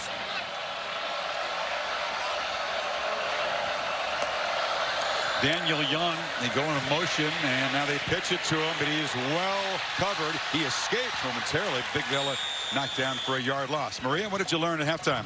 Well, Chris, Tom Herman told his team that everything that could possibly go wrong did in the first half, but told his team also that their best playing is still good enough, because he feels like Oklahoma State put their best half of football together, and if his team can do the same, that their team will be much better. Now, defensively, one of his biggest concerns is that they're not fitting the run right now, and they're not playing their assignments in the passing game, so he told his defense they have to have a sense of urgency in the second half. And good stuff. The whole team needs urgency, including this offense in the opening possession. Long throw. Duvernay couldn't grab it. It hit the rug. And now it's going to be 3rd down and long. Like you said, that is a long throw. Actually, good placement. Low and away from the defender. A tough catch. And you can see the ball clearly hits the surface, and incompletion set up a 3rd down and long here. It's one thing to be down 17, but when you're down 17, your defense can't stop the other guys. Makes it doubly tough. Ehlinger now 7 of 18 throwing the ball.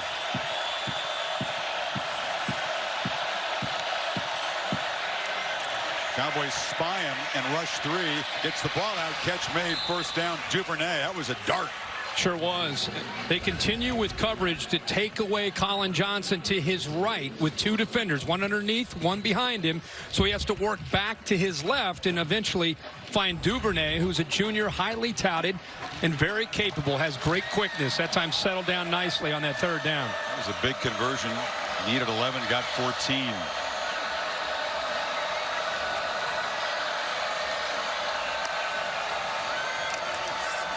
Ehlinger looks downfield. Duvernay again way over his head. Little pressure from Jarrell Owens off the edge, hit the quarterback. Yeah, a lot of pressure after the throw. He got thrown down pretty good. Forced him. Look at Owens work with his hands to eventually get to Ehlinger. And remember, it's the right shoulder. It looked like he actually came down on the left. The right shoulder is the one that the Longhorns are obviously concerned about. But that really has not shown any sense at all that it's bothering him at all tonight. I don't think he wants to show the coaches, even if it is, right? Yeah, pretty smart. Humphrey in motion. Ehlinger takes a peek that way. Now it's a screen underneath. And blockers for Ingram, but not much there. Flying through to make the tackle. That's a nice play by Malcolm Rodriguez, the safety. Well, they had it set up nice. They brought a blitz. Buttnich one ends up trying to get in there. He's almost baiting them to come in. And he's got 2 or 3 blockers. It's just they weren't able to get out in front of him, and well defended to prevent that from being a bigger play. So 3rd and long again for Texas. They need 8.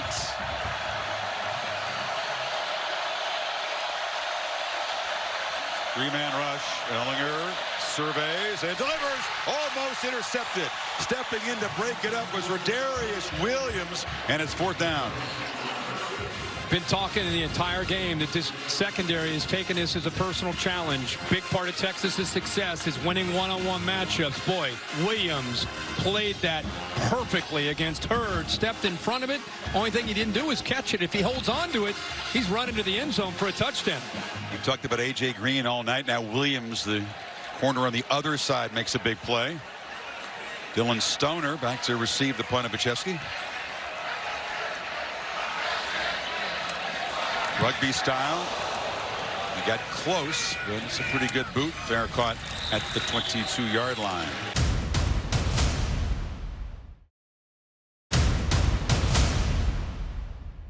Giving it a go, trying to grit his teeth and play through some pain for Texas. Is the nickel back. Hill spins out of one tackle. Stearns, did he bring him down? Was there a whistle? I didn't hear a whistle. And Hill just kept kind of fighting for yards. A very delayed whistle. We're going to spot the ball, though, back where he was initially grabbed. I'm not sure what the delay was. Yeah, and here they come back with that tempo approach that they had early in the game. Well, again, that time in a heavy traffic, and he's going to be knocked down by Menahu. It's third down now. I mean, the battle up front with Oklahoma State and Texas favored. Cornelius gets to good numbers, but it's really the offensive line running and pass protection to give Cornelius a chance and Justice Hill to be able to run the ball. They converted more than half of their third downs in the first half, 6 of 11. Texas come after him. Yeah, here comes the pressure. Cornelius from the pocket delivers across the middle. A flag is down as Stoner is knocked down short of the first down. Wheeler tackled him there. I think Menahu might have just been lined up offsides. Up at the top of the screen, 90. I don't think he jumped. I think he just lined up offsides. If he did, Kirk, that'll be another mental mistake by this Texas team. They have not played clean tonight.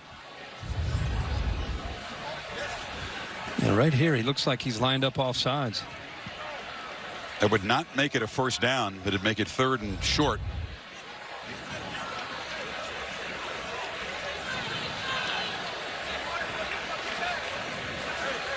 That's the conversation. They wanted clarification that they didn't gain first down yardage with the catch.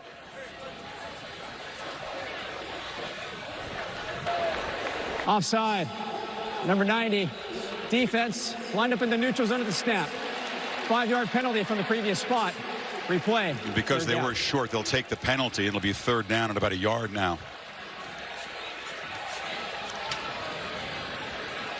Mental mistakes. A lot of this two-back looked like Hill and King both in there behind Cornelius.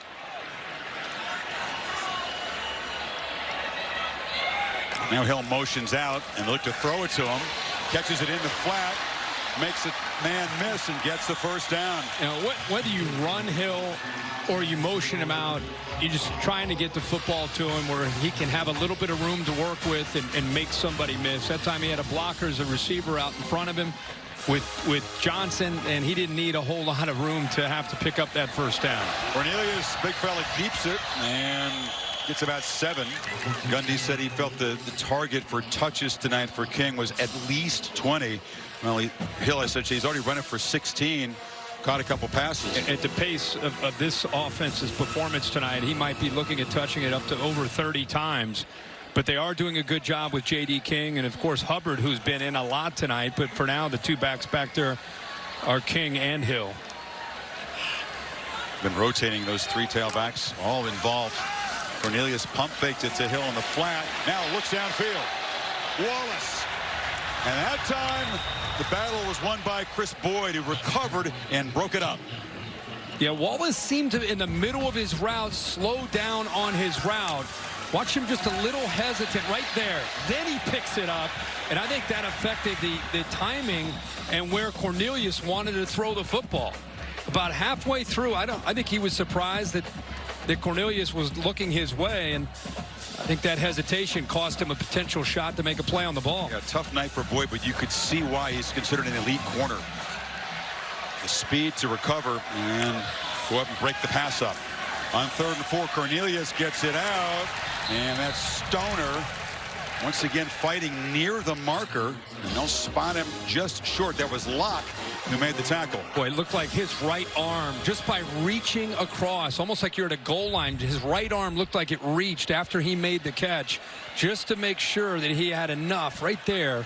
Might have been just enough to pick up that first down. They had the 4th down marker down there. There's always been hesitation tonight Rolling from on the field as a chain catch crew over there. for a first down.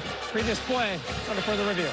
Well, they said it ruled on the field a catch and a first down, but it really wasn't where they spotted the ball. No, he caught it about a half-yard short. The reason I brought up, it Rolling on looked the like field he has been tried to get confirmed. his First right down, arm. Oklahoma State. So he's about right at the line there. See, he's trying to reach and give P.J. Locke a lot of credit for trying to hold his arms down.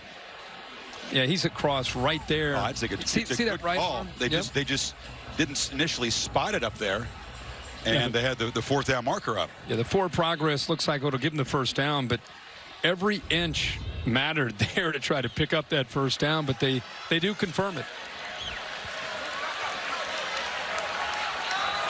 Hill out. It's King and Hubbard in the backfield. And Hubbard motions out. Cornelius throws it over to him. One-on-one battle on the edge. Slips a tackle. So much of this game, Kurt, so much of this conference is about battles just like that in the perimeter. One-on-one. One-on-one in pass protection. One-on-one on the outside trying to make a play. He looked downfield. Eventually has nobody to go to. Remember, in the first half, there were a number of times he didn't have a check down. This time he has Hubbard, and you're right. Who's going to make a play? Actually, give the defense and Brandon Jones some credit for being able to make that play against a fleet-footed running back with the ball. Could have been a loss. Instead, it was a 1-yard gain. And on 2nd and 9, Cornelius is pressured as he's being brought down. Just heaves it. Heavy pressure from Gary Johnson. That ball did not reach the line of scrimmage, so they'll have the conversation about intentional grounding. Well, it's important that he had a receiver. He had his running back out there, so it didn't necessarily matter if the ball reached the line of scrimmage. He actually had an intended receiver within the vicinity. I guess that's the vicinity. Yeah, absolutely. That's a fuzzy definition of a vicinity. Well, he was out there. It's 3rd and 9. It wasn't pretty, but he was out there. Hill's back in the game to the left of Cornelius. And Stoner motioning into the slot now. Cornelius looking to the left. Has to dodge pressure again. Gets it out, but it's incomplete. Heavy pressure. Hager got near the quarterback, and now it's 4th down, and Hager is still down on the field, and now he's up. They've got 5 guys up close to the line of scrimmage right up here, and watch how they work in unison to be able to twist right there. Hager eventually creates the pressure, and Cornelius, because of that pressure, all he could do is step up, avoid the sack, and then just basically throw the ball away. Here's the punt team. Hager was slow to get up and then sort of staggered over to the sideline and sat on the bench briefly.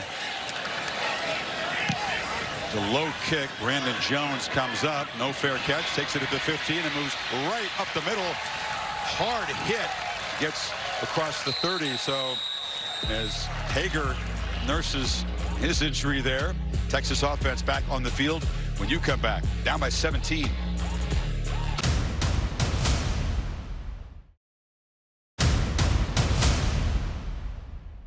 Second possession of the second half, still down 17.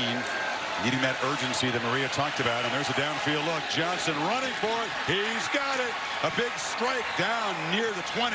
Well, Texas has been waiting and waiting and waiting.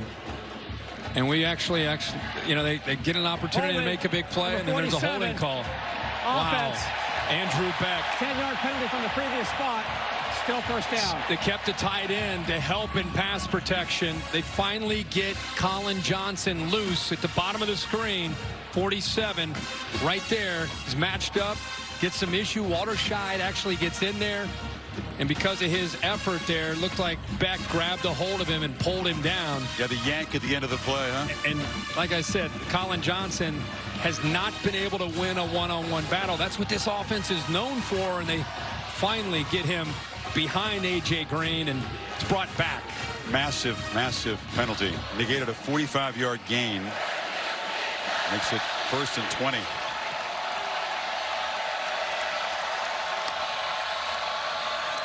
Pressure comes. Ehlinger running for his life.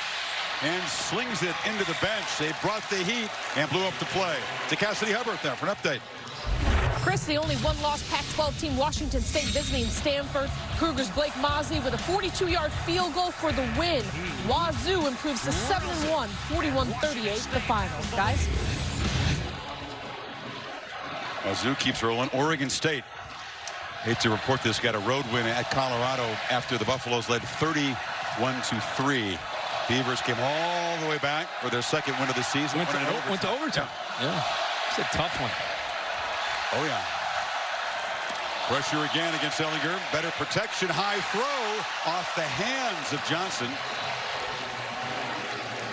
Boy, that holding call. I was about to say, I can't help but go back to that 31-14 and a night where the offense so far not able to get the ball out to the wide receivers. Humphrey has 3 receptions. Johnson just 1. And they finally hit him. And they have it brought back and lose 10 yards. So not only do you have the big gain, but it sets you back and behind the sticks. Beck is a very disciplined player. They call him the Navy SEAL. His dad was an Army colonel, lived all around the world. Not a mistake-prone player, but that holding call was huge. On 3rd and 20, Ehlinger just trying to create some magic. Goes down to Johnson again. They get tangled up. No flag. Green continues his fine coverage tonight. There was some pushing and shoving for both guys, but not enough for the official to make the call. Both guys are in position. Both have the because the defensive back has his head turned and looking at the quarterback, he has every right to be able to have a chance at that ball. So he didn't do anything to prevent Johnson from getting to the ball. So good no call. Big assist on the penalty, but it's the 4th time this Pokes defense has forced a Texas 3-and-out tonight. Stoner, the punt returner, standing at his 44. Cowboys with the lead here, a chance to get great field position. Pretty good punt, though. Wow, Buchevsky drove it way back and out of bounds. Ozzie.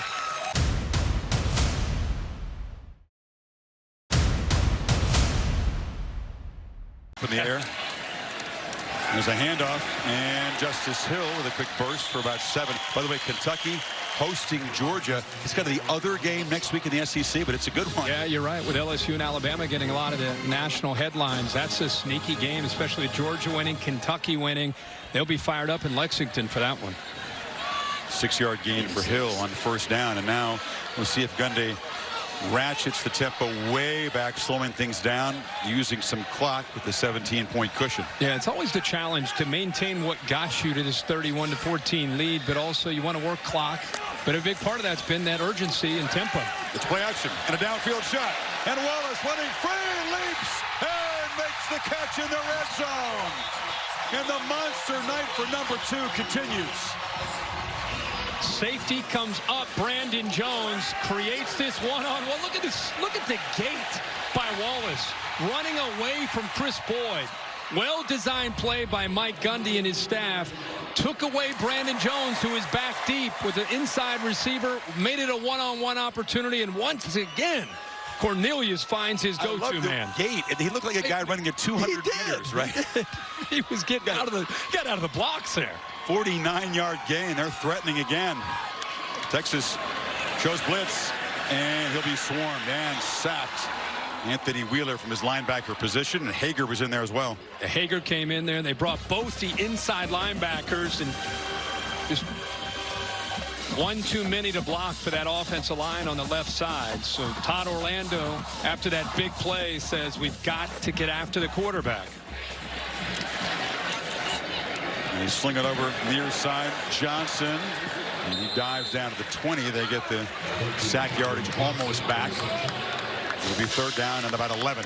With Todd Orlando right now getting his call in on 3rd down and long. He's thinking, all right, guys, we've got to take away Wallace. We've got to take away Wallace. He continues to rely on Chris Boyd out there to the offense's right by himself. And right now, he does not have a safety back behind him, so it looks like he'll keep Wallace one-on-one again with Boyd to the right. Texas trying to get lined up, moving around. If they can hold Oklahoma State to a field goal, they can keep it to a 3-score game. Heavy pressure. Ball gets out, and it's not caught. Wallace, one of the few mistakes. You rarely see him drop the football, and it's 4th and 11. We just talked about how, you got to get the ball to him, especially on 3rd down. He's got enough of a cushion to work with there, and one of the few throws we've not seen in rhythm to Wallace, throws it back to the inside behind him, or once again, he had Boyd beat, and that would have been a 1st down if the ball's thrown on the money. You're right. Cornelius said, my bad. He took the blame for that inaccurate throw, and so Amendola has missed one tonight. Only his 2nd miss of the season. That was from 41. Made the chip shot earlier, and this one starts right and stays right.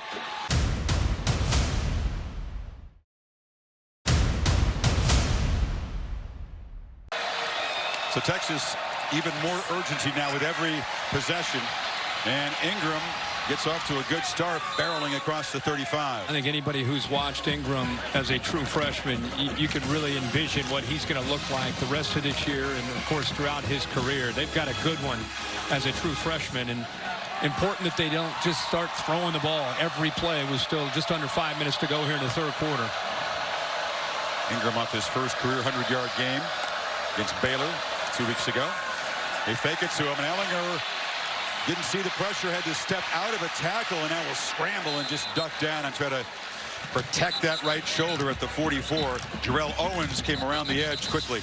A lot of times that's where you fear it the most, is when a quarterback takes off to scramble. You just don't know what he's going to get caught up in. Did a good job of getting down and beneath any potential big hits from the Oklahoma State defense. Mike Scott, the reserve defensive end, was told by his teammates, buddy, get to the sidelines, and the athletic trainers are checking him out. Here's what happened on the tackle there. It was friendly fire in there. Ran into the helmet of Justin Phillips, the linebacker.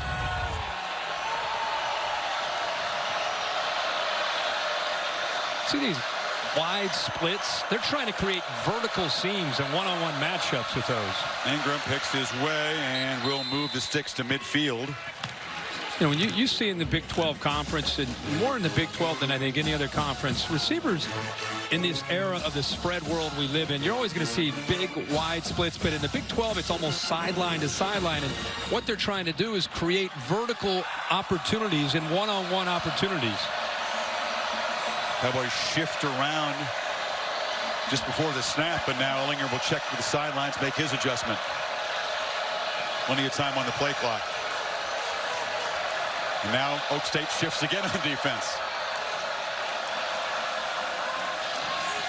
Ingram, after all that shifting, wrestles and gets smacked hard, spun free for 2. You picked up on that cat and mouse game. Both the coordinators looking over, trying to adjust, trying to make changes, and Oklahoma State wins that battle. Oklahoma State lined up in a certain defense. Ehlinger looked over, they got the change, made the call, and right before the snap, Oklahoma State moved again. So just trying to confuse Texas the best they can. Horns need points on this drive, you feel, but not showing so far a great deal of urgency in terms of tempo. Ehlinger, a shot across the middle. Johnson makes the catch, and that'll set him up in scoring position down near the 20. Well, this is the first time we've seen him get loose and have a chance to work to the middle of the field, because this safety moves, and it creates a nice crease right there. He's able to get behind that kind of hang player.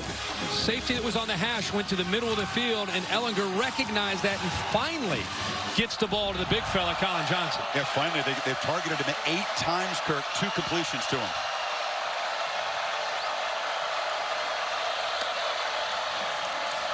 Ehlinger rolling out, and now throws back. Looks for Ingram, and makes the catch for a touchdown. A wheel route, and Texas has life. What a catch, and what a throw by Sam Ehlinger. Unbelievable. He's right here. He's going to go down on the wheel route. Linebacker stays with him. He waits to the last second to deliver the ball, and that is right over top of the defender, right where it has to be. Justin Phillips in pretty good coverage, but the accuracy by Ehlinger, perfect. Did you like this savvy move? Ingram's a true freshman. Didn't bring his arms up to the last split second. Yep. And Phillips didn't know the ball was coming. So Texas takes it 78 yards in 6 plays, less than 3 minutes, lead back to 10. And it shows you the versatility of this talented back. He is known coming out of high school as just being an outstanding running back, but the coaches have been bragging about, for a young player, he has the versatility to be able to catch the ball, be able to get downfield, create one-on-one matchups against the linebackers. But that was a big-time catch, and give Ehlinger a lot of credit for the location and where he put the ball. That was a big play. It sure was. And the first receiving touchdown of Ingram's young career. He's been a pretty effective pass catcher, but that's the biggest play he's made at a receiver. And Ehlinger, a beautiful throw. Keontae comes from Carthage, which is in East Texas. It's not far from Shreveport, Louisiana. As you said, they can look forward to a few years of this guy running the ball in Austin. Yeah, they've had so many great backs over the years, but really, Chris, you got to go back a few years to start thinking about the elite backs like Jamal Charles and Cedric Benson and some of the great backs that they had. They had them there for a while. But with every, Jamal Charles had incredible speed. Oh, yeah, but I'm saying. Next, Purdue Boilermaker. The lead is 10, and the crowd is a little bit uneasy, but when in doubt, just go back to Wallace. Well, avoid there. The missed field goals keeps Texas in the game, and then the kind of the ball's back in the court of Mike Gundy. He's had an aggressive approach tonight. We've seen 2 touchdowns on 4th and 1. He's been aggressive all night. Keep in mind, they've lost 2 games in a row, lost 3 of their last 4. They're playing a number 6 team in the country. He's been aggressive. Will he continue to be aggressive with his 10-point lead deep into this second half? Couple of tight ends in the game. They motion one back. And Hill running into heavy traffic is going to be mobbed. He'll lose yardage. And now you got a fairly important 3rd and 5.5 coming up. Yeah, huge, especially after that Texas touchdown. It's important 3rd down here for Mike Gundy. But I will say this, that first half, one of the things that we talked about, the line of scrimmage was owned by Oklahoma State. Not the same here in this second half. They're not pushing this front that's been rotating to stay fresh a lot tonight for Todd Orlando, and that has paid off because they're playing a lot better at the point of attack against this offensive line. Hill and Hubbard of the backfield. Got to watch the running backs as receivers in these situations. But he looks over the middle, and it's the reliable catch made by Stoner, but a flag came flying in, kind of in that holding area. So this catch may come back. Yeah, I think it may have been a chop block. You had a guy going kind of submarining, the running back, Hill, and also a lineman. Personal foul, chop block, number 68 and number 5, offense. 15-yard penalty from the previous spot. Still 3rd down. You're all over it. That's Delonte Noel, one of the backups pressed into service. Looks like Shane Richards, the big starting right tackle, who was injured in the first half, not able to go here. Yeah, they've been rotating different bodies up there.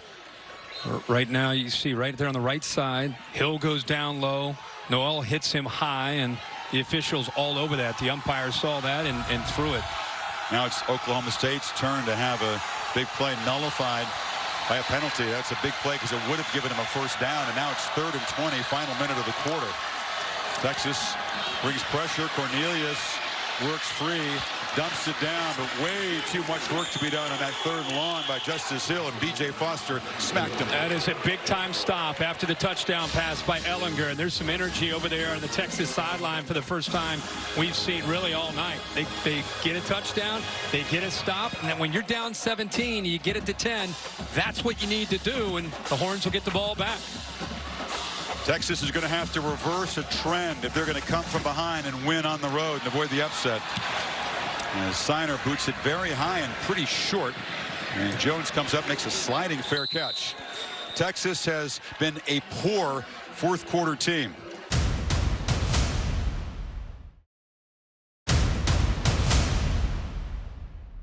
They went crazy when they announced it. They went nuts.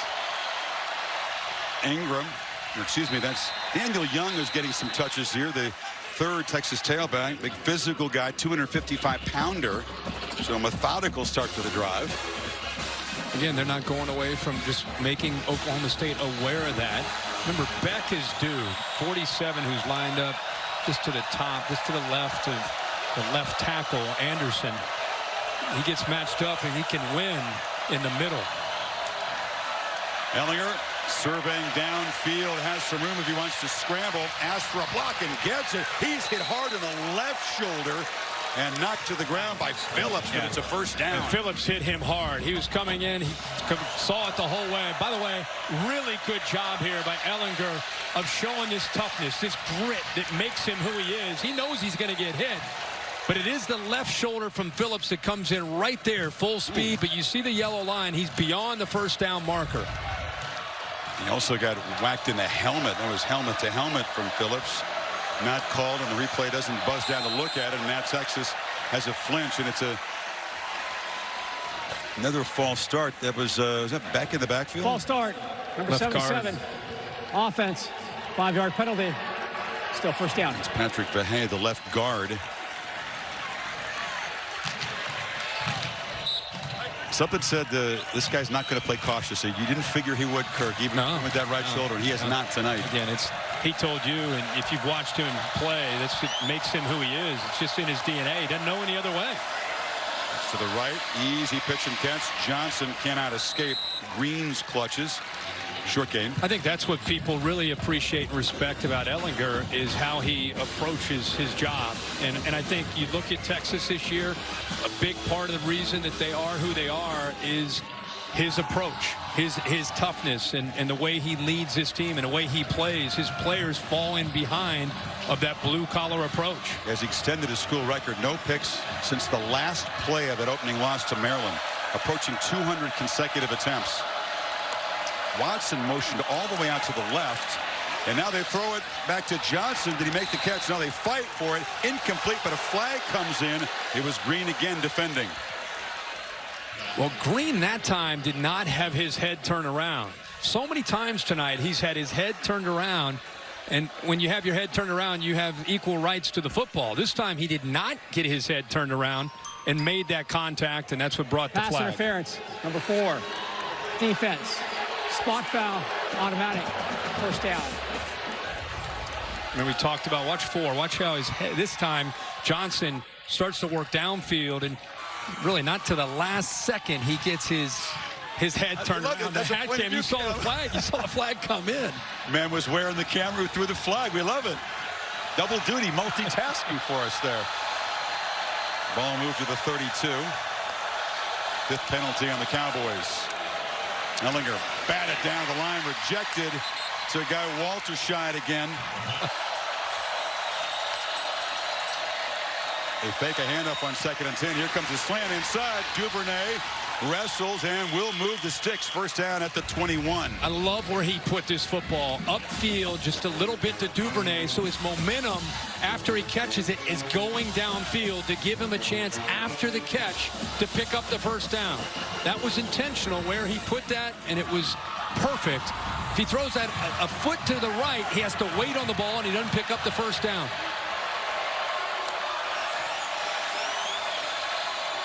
He's got one-on-one. Ehlinger rolls out and delivers down on the sidelines. And they're conferring, catch made. Yeah, that's where the length, Chris, of these receivers pays off. Watch him with his long arms, and then the left foot is down. Flawless. Perfect execution. Great ball again. They're playing really fast. There'll be no review just to confirm whether or not he had control when the foot was down. You said you got to be quick on the draw. Here's another look at what they call the catch. Yeah, I think it's a great catch. Gets his left foot down right there. See, look at how strong his hands are. It's definitely a catch. And again, that's where ball was not moving. He had control, yeah, even with the fingertips. It's not just that you're tall. It's how long his arms are to let him extend to make that play with those strong hands to get that foot down.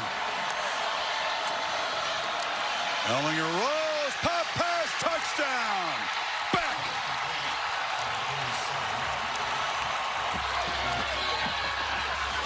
And here come the Longhorns. Here they come. How about the design? Beck's here. He'll block, and then work his way out. What I love is how Ehlinger sells this.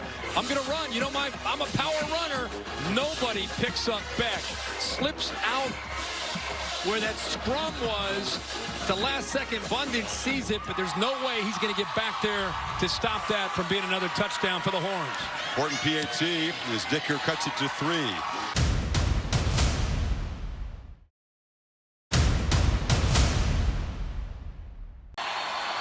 work to do here tonight. Still down by 3. And now the handoff to Justice Hill. And you were just wondering, what is Gundy's mindset going to be now? Yeah, I mean, if you think about the offense in the first half to the second half, if you're just joining us, look at that first half. 52 plays. They're on track for 100. 378 yards in the first half. Second half, different story. Different tempo. Different energy. Texas has made adjustments, more attacking. The line of scrimmage has favored Texas, where they were getting blown off the ball in that first half.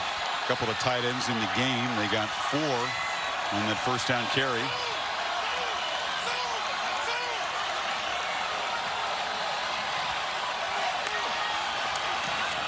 Hill barely got the handoff before the penetration got him, but he got the football and spun free and has a first down. That is a big-time play by Hill, because Hager slips through there with his quickness. Right there, he's tackled.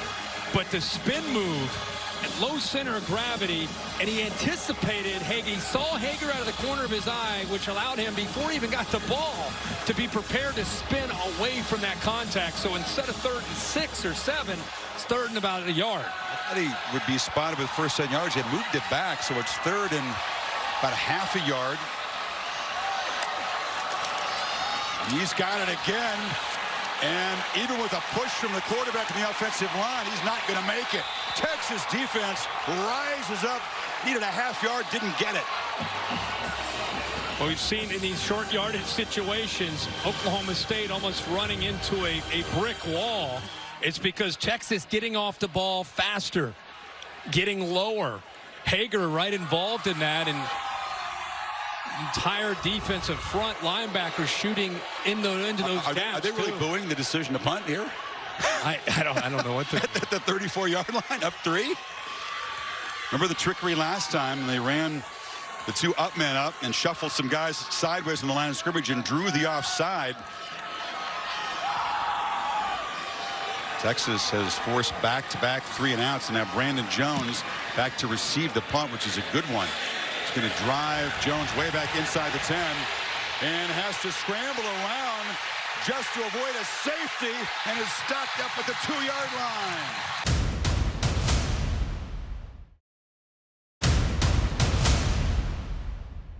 Great punt by Seiner, and the decision by Jones backs Texas up, and Ehlinger from the end zone looks deep downfield and shoots it over the head of Johnson, who is battling with Green one more time.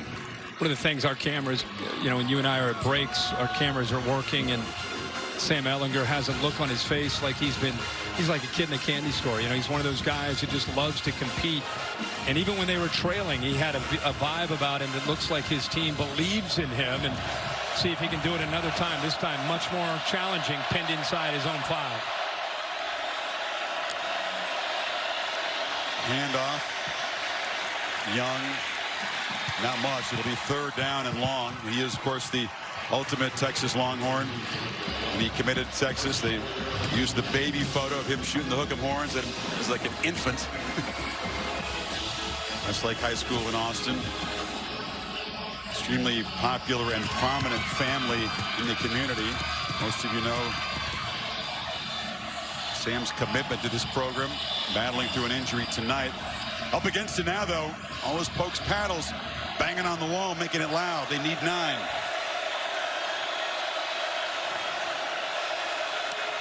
Humphrey comes in motion. Ehlinger is protected and delivers across the middle, and Humphrey makes the catch. And a crucial first down out to the 18. They played man-to-man, and the linebackers cleared out to cover the receiver and a back out of the backfield. Nobody in the middle of the field picks up little Jordan Humphrey. There's a flag in the end zone. Holding, number 77, offense. Yeah. Half minutes into the goal. Ooh, they did not call the holding in the end zone. That would have been a safety. Makes it 3rd and 10. Ehlinger has protection, scrambles, flips it short, incomplete. Try to get to Humphrey again under pressure from Bundage. 4th down. Well, that time they may have gotten away with a hold there with Elijah Rodriguez, the right guard, 72. The line does a good job. Watch there in the middle. Watch 72. Looks like Owens trying to work around him. There's a no call there, and but that pressure eventually forces him to get rid of the ball. Great coverage downfield. That looked like a hold. But another Texas penalty nullifies what would have been a first down catch.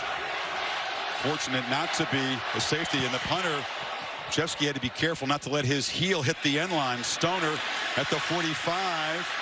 And Oklahoma State, with that precarious three-point lead, will begin in Texas territory.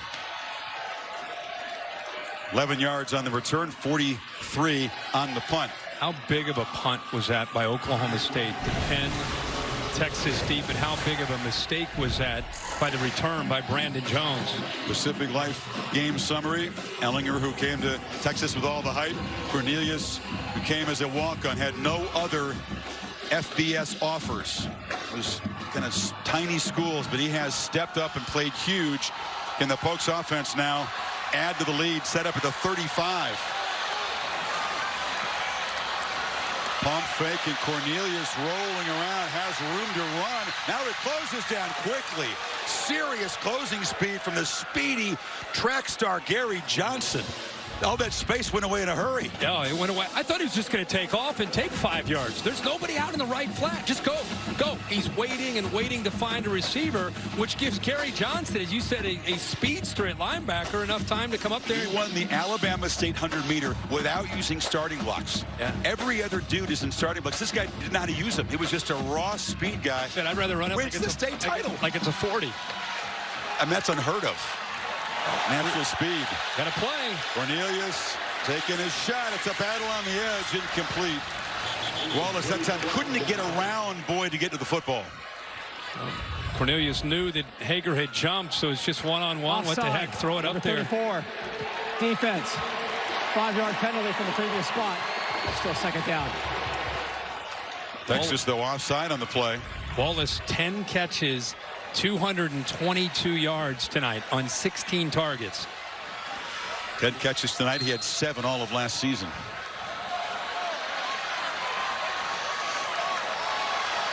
Second and 5 after the penalty. Hubbard is the back.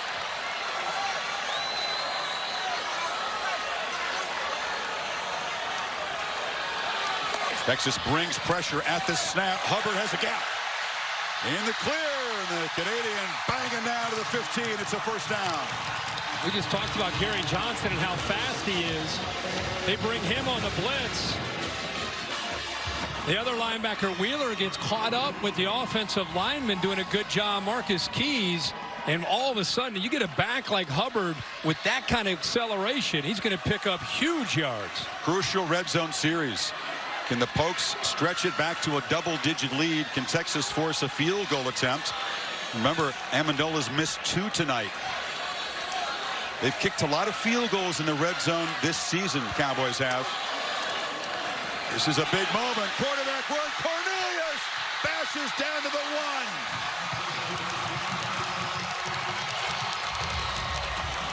1. Right here's the read. Collapses down on the back. Hubbard. He's going to pull it out. And now he's got room to try to pick up those yards. Good job of the left tackle, Galloway, getting downfield. Defense completely committing to the running backs and forgetting about the threat of this quarterback at 6'6". That, especially down in this area, we've seen it a couple times. 3 tight ends in the game for the Cowboys. I formation. Hubbard dropped the pitch. Scrambles around. He'll be dropped way back outside the 10 by Hager. Took his eyes off the ball, peeked upfield, and it cost him. That's exactly right. He starts to look to see where the blocks are. Remember, he's a freshman. Not to make excuses for him, but just little inexperience. He's lucky that ball bounced right back up to him. You can almost feel his eyes looking up instead of securing that football. He's fortunate to be able to get the ball back. Hill replaces him now. How huge could that be? From the 1 back to the 10, second and goal. Cornelius zips it short, incomplete. Wallace is coming back for the football. But now it's 3rd and goal. A little bit of a dangerous throw there late in the flat. Anytime you're going to have Wallace one-on-one here with Boyd. If Texas is willing to leave him out there without the safety Jones behind him, it's tempting for Cornelius, the night that he's had, to try to go just one more time to Wallace. Where do you go here, Coach? This is an extremely crucial play in this game. I think you got to use your inside receiver to take the safety away. This is the concern up top.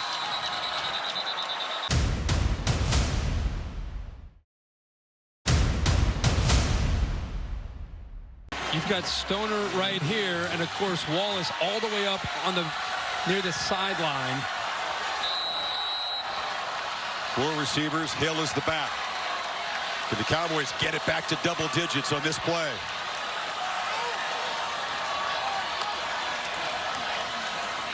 It's a keeper. Cornelius leaps, dives, touchdown! Wow!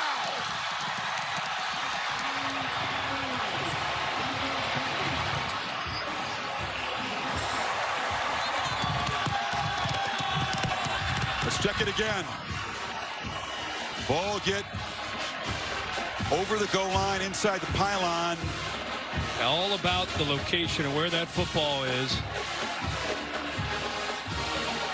He didn't have time to move the ball into his left arm. It's called a touchdown on the field. It is under review. The progressive pylon cam just shows you that the quarterback slammed into the pylon. Foot is out right there. Let's bring in Dave Katai. There's a lot of angles, Dave, to look at on this replay. Good luck, Dave. You got to look at the right foot. Okay, take a look at the right foot and where the ball is when the right foot hits the ground. You can't tell on that shot. Yeah. Right foot is going to hit right there. And the ball looks like it's across the plane at that point. It's awfully close. I don't know how. Is it inside the pylon, Dave? He's got to get it in. He's got to get inside the pylon. Is he because his foot's out of bounds. He has to, because he hasn't touched in the end zone. The ball has to be over the top or inside the pylon. The rule is you get the goal line extended out of bounds if you touch in the end zone. His foot touched out of bounds before he touched in the end zone. So you don't get the goal line extended. You've got to get that ball inside. The entire ball has to be inside the pylon? After review, the ruling on the field stands. Touchdown. And I agree with that. It's too close to change that call. Not confirmed, but stands. What a play by the quarterback who showed tremendous effort and athleticism there. Unbelievable call. Unbelievable call. I mean, that was amazing. Great execution. But the call by Mike Gundy and this offensive staff. Cornelius has thrown for 3 and now run for 2 touchdowns. And Amendola to get the lead back to 10 inside of 6 minutes to play.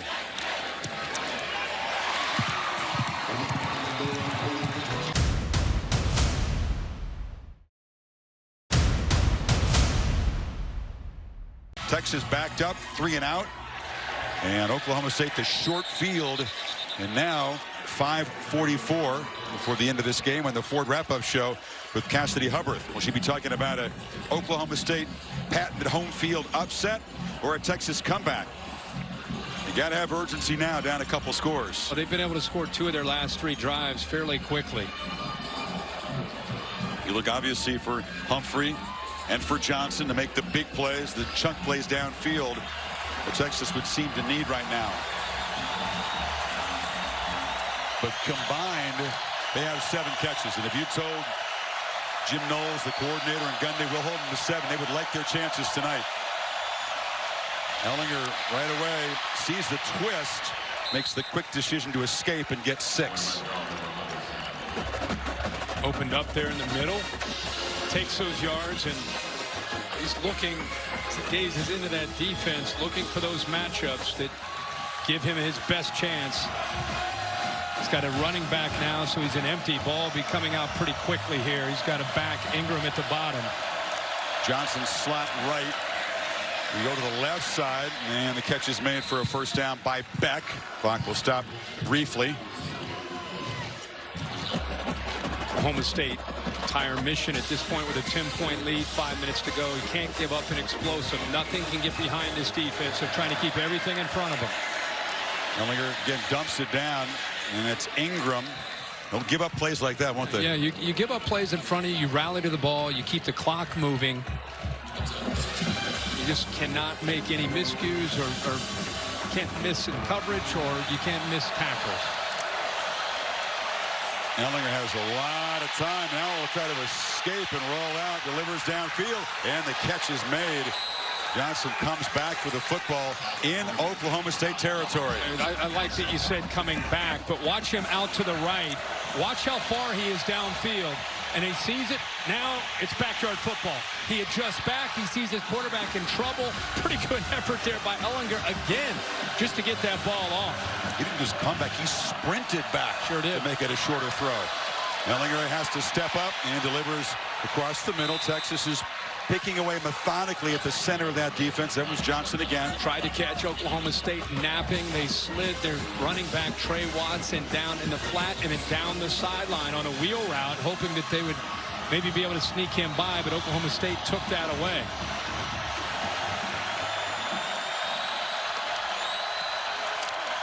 Ehlinger, and he'll be wrestled down. It's going to be short of the marker, so that will not stop the clock. Walter Scheid made the tackle, 3rd and short. Every time they don't move the sticks, it just chews more seconds away. Exactly right, and that's Oklahoma State. That's their plan. I mean, they're not only playing with the lead, but trying to work that clock. Texas taking a while now. Shift around. 2 plays to get the 2 yards, but using up clock. Quarterback keeper all the way, and it is a 1st down. So they'll get a little reprise from the ticking clock right here. That quarterback run game comes in handy in those short yardage situations, even in this 2-minute type of drill mentality. About Texas getting those wide receivers lined up quickly and letting Ehlinger get a chance to look and read that coverage. 1st down play from the pocket, slips it short, and knocked down to the 31 as Watson. So they pick up 7. Clock continues to move inside of 3 minutes. Mike Gundy feels like there's a hold on that last play. He's out there yelling at the officials. They didn't catch it. Clock keeps moving. 9th play of this drive coming up. Ehlinger dumps it down. Watson again. This time scampers out of bounds. He got the 1st down anyway at the 25. Good awareness there by Watson, not just getting out of bounds, but knowing just where he needed to go. You don't want to end up being a half a yard short, a third and a yard. So he picks up the 1st down, gets out of bounds, and they're at 2:41, all 3 timeouts, which they're trying to hold on to. So if they get points here, get their defense back out on the field, and they'll be able to use those 3 timeouts. 3-man rush. Ehlinger now loops it downfield. Catch made by Duvernay, who breaks free. Still fighting. Knocked out short of the goal line. That was the big play they were waiting for. Great job, Chris, by Duvernay not going out of bounds. You would think with the clock running down, he makes his catch, ball thrown towards the bounds, you just go out of bounds. No, he fights back inbounds and picks up another 10, almost takes it into the end zone with that effort. 1st and goal. Ehlinger rolls and just throws it away, looking for Humphrey, but he was well covered. Yeah, nothing wrong with that at all if it's there. If the rub route works, kind of setting up a pick there to try to get Little Short and Humphrey into the corner. Wasn't there. No issue at all. Throw it away, kill that clock. It's not about downs, it's about that clock. You'd think about the quarterback run here, Kirk, but if Ehlinger got stopped short, as you point out, the clock will continue to run. They have such confidence, though, in that play.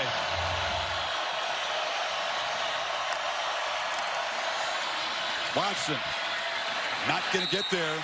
Reaches the football, but he is short and will tick inside of 2 minutes. 3rd and goal. Tom Herman's got to get his offense going. There's got to be that urgency.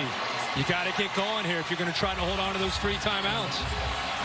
He's charging down like he wants to call one. Doesn't get it. And a touchdown. Watson just barreled in, and it's a good thing they ran the play before the coach could call timeout, huh? Yeah, I mean, they were fortunate. I'll tell you, Oklahoma State almost stopped Watson in the backfield. It looked like Trey Carter, the athletic defensive tackle, got some penetration, but give Watson credit for the leg drive, bounced off that and then got into the end zone. And 13 plays, 75 yards, in just under 4 minutes, the Horns get a touchdown.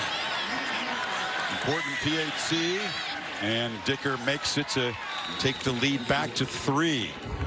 You're right, it was almost a TFL. Yeah, right here, he's able to slip through there, gets pushed around, but he's able to get into that backfield. Watch 99, he kind of gets pushed in the back by the linebacker Bundage, but unable to get his hands on Watson to slow him down, keep him out of the end zone. Here's Tom Herman, though. Look at him running down there, wanting to spend a timeout. Oh, yeah, he's trying. These are the 20, he's at the 15. He was down near the goal line. Ball snapped. Well, the good news for Tom Herman is he holds on to the 3 timeouts. Now the question is, do you go with the onside kick with 1:46 with 3 timeouts? You wonder how successful are these onside kicks. The success rate in college football, the FBS division, less than 21% so far, 19 of 92. I personally would kick it deep because it gives you some yards. Oklahoma State's going to run it 3 times. You're going to call 3 timeouts, and you're going to get the football back either way. If you don't stop them, the game's over anyway. They have not attempted one this year. They brought 2 kickers in there, and the bounce is just not there at all. That was not at all well executed. So Oklahoma State can chew on clock, but from the Texas end of the field. Yeah, I mean, if you kick that deep, and the thought process is you have 3 timeouts, you got to figure, even though Mike Gundy's been aggressive, they're going to run 3 times. You burn 3 timeouts. Not necessarily a great kick. Stoner just picks it up off the 1 hop. And now look at the territory. Even if you stop them now, if you get the ball back, you're looking at going 85, 90 yards with no timeouts, as opposed to maybe getting the ball at your own 30, your own 35. But Oklahoma State, with a first down or 2, can salt away an upset victory. A lot of bodies moving around in the backfield. After all that window dressing, it's a heck of a first down gain. 6 yards for Hill. Not what Texas was hoping for. They'll spend the timeout, but it's only 2nd and 4. And that Oklahoma State offensive line just pushing people around. Watch 56 right in the middle. You'll see him off to the side, just throwing the linebacker as he comes in here. See the right guard right there? Takes him, just throws Wheeler. I mean, that was a pretty, they're running the ball. They run a little jet sweep to affect your eyes, but the white jerseys know that Hill's coming. And he's still able to pick up big yards. I mean, the game is, after all this fighting, the game is on the line. If they pick up a first down, the game is over. Put 11 guys, if you need to, between the tackles and take away the run. They've come too far, fought too hard to give up 6 or 7 yards on 1st and 10. So Oklahoma State 4 yards away from moving the sticks and securing this upset victory. It's a run again, but Hill this time is swarmed, knocked down for a loss. Another timeout spent. Amenahu made the tackle, and now it's going to be 3rd down and 6. That's more of the defense that you would expect to see. Penetrating, ears pinned, getting into that backfield. If they would have done that on 1st and 10, they'd be in a much better place. Now it's 3rd and 6.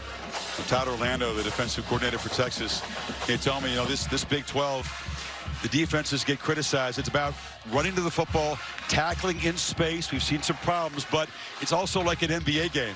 Whatever happens in the first 3 quarters, it's going to come down to the final quarter and a couple of critical plays we have to execute. And here we are. I mean, it's 3rd down. You've got 1 timeout left. Now, remember, you'd expect conventional wisdom that Mike Gundy's going to run and make you use that last timeout. But it's Mike Gundy. True. He's been a riverboat gambler all night. So you could easily see him kind of bait, assume, oh, yeah, we're going to run, try to get him out of position, and try to throw the ball to be able to ice the game. Would not surprise me if he did that. They've thrown for 2 touchdowns on 4th down plays tonight, remember. 3rd and 6. Keeper, Cornelius. First down, Oklahoma State. And the man who comes from a tiny town in the Texas Panhandle got no FBS offers. With 4.5 years between starts, sat and waited for moments like this, has come through huge tonight, Kirk. Well, he didn't throw it, but he did run the quarterback, which is kind of a wrinkle for him. And you're right, Chris. If you're a fan of stories where guys have to grind, you're a fan of Taylor Cornelius. What a night he's had in a huge game against a top 6 opponent. Great call by Gundy. Gets the tight end Woods out in front for a lead block. Texas expecting the run with the running back, and instead it's Cornelius putting the finishing touches on this game. You sensed it, I sensed it. History says look out for the Cowboys in these situations. Home underdogs. Gundy in the bye week. Throwback uniforms. Homecoming. All of it coming together. Texas puts up a tremendous battle in the second half. Twice getting within 3, but the deficit just a little bit too much to make up for. And after all that drama, Cowboys don't have to run another play. It's a loss. Herman will be able to stop it there. No more. And Texas will suffer its first Big 12 loss. Drop into a tie with the Sooners, team that they beat in Cotton Bowl. And it big people all over the country with the rankings coming out Tuesday. Everybody's paying attention to what happened in this game. And as you say, the Oklahoma Sooners are a big winner after watching their rival, State pull off the upset. Cornelius took a knee, and Brecken Hager came flying in out of frustration. And Tyron Johnson combined with him. Gundy charged out of the field trying to get his guys away from Texas.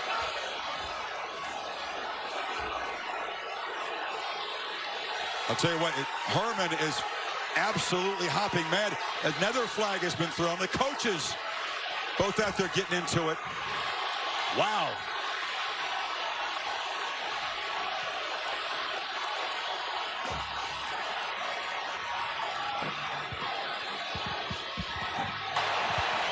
There are 2 fouls on the play, both by the defense. Sportsmanlike conduct, number 44. Defense. Unsportsmanlike conduct. Head coach, Texas. Both those penalties will be enforced. The second one, half innocence. First down. Well, Hager flying in there to draw the first flag. That was obvious. And then Tom Herman came charging out. First things first. There's the play. He just shoved the receiver back. Well, the coaches came out there. Mike Gundy, Chris, like you said, he came out, and then Tom Herman was fired up when he saw Mike Gundy on the field. It's going to be an interesting handshake. You think that's what? Yeah, that's what fired him up was the fact that Gundy came out. Yeah, that's what he reacted to. He came out first trying to get his players back, and Tom Herman saw that, didn't care for that. Well, I think he maybe saw that. He was trying to at first get his players back. This is pre-snap, so Hager said, "Come on." He already was going on before the snap.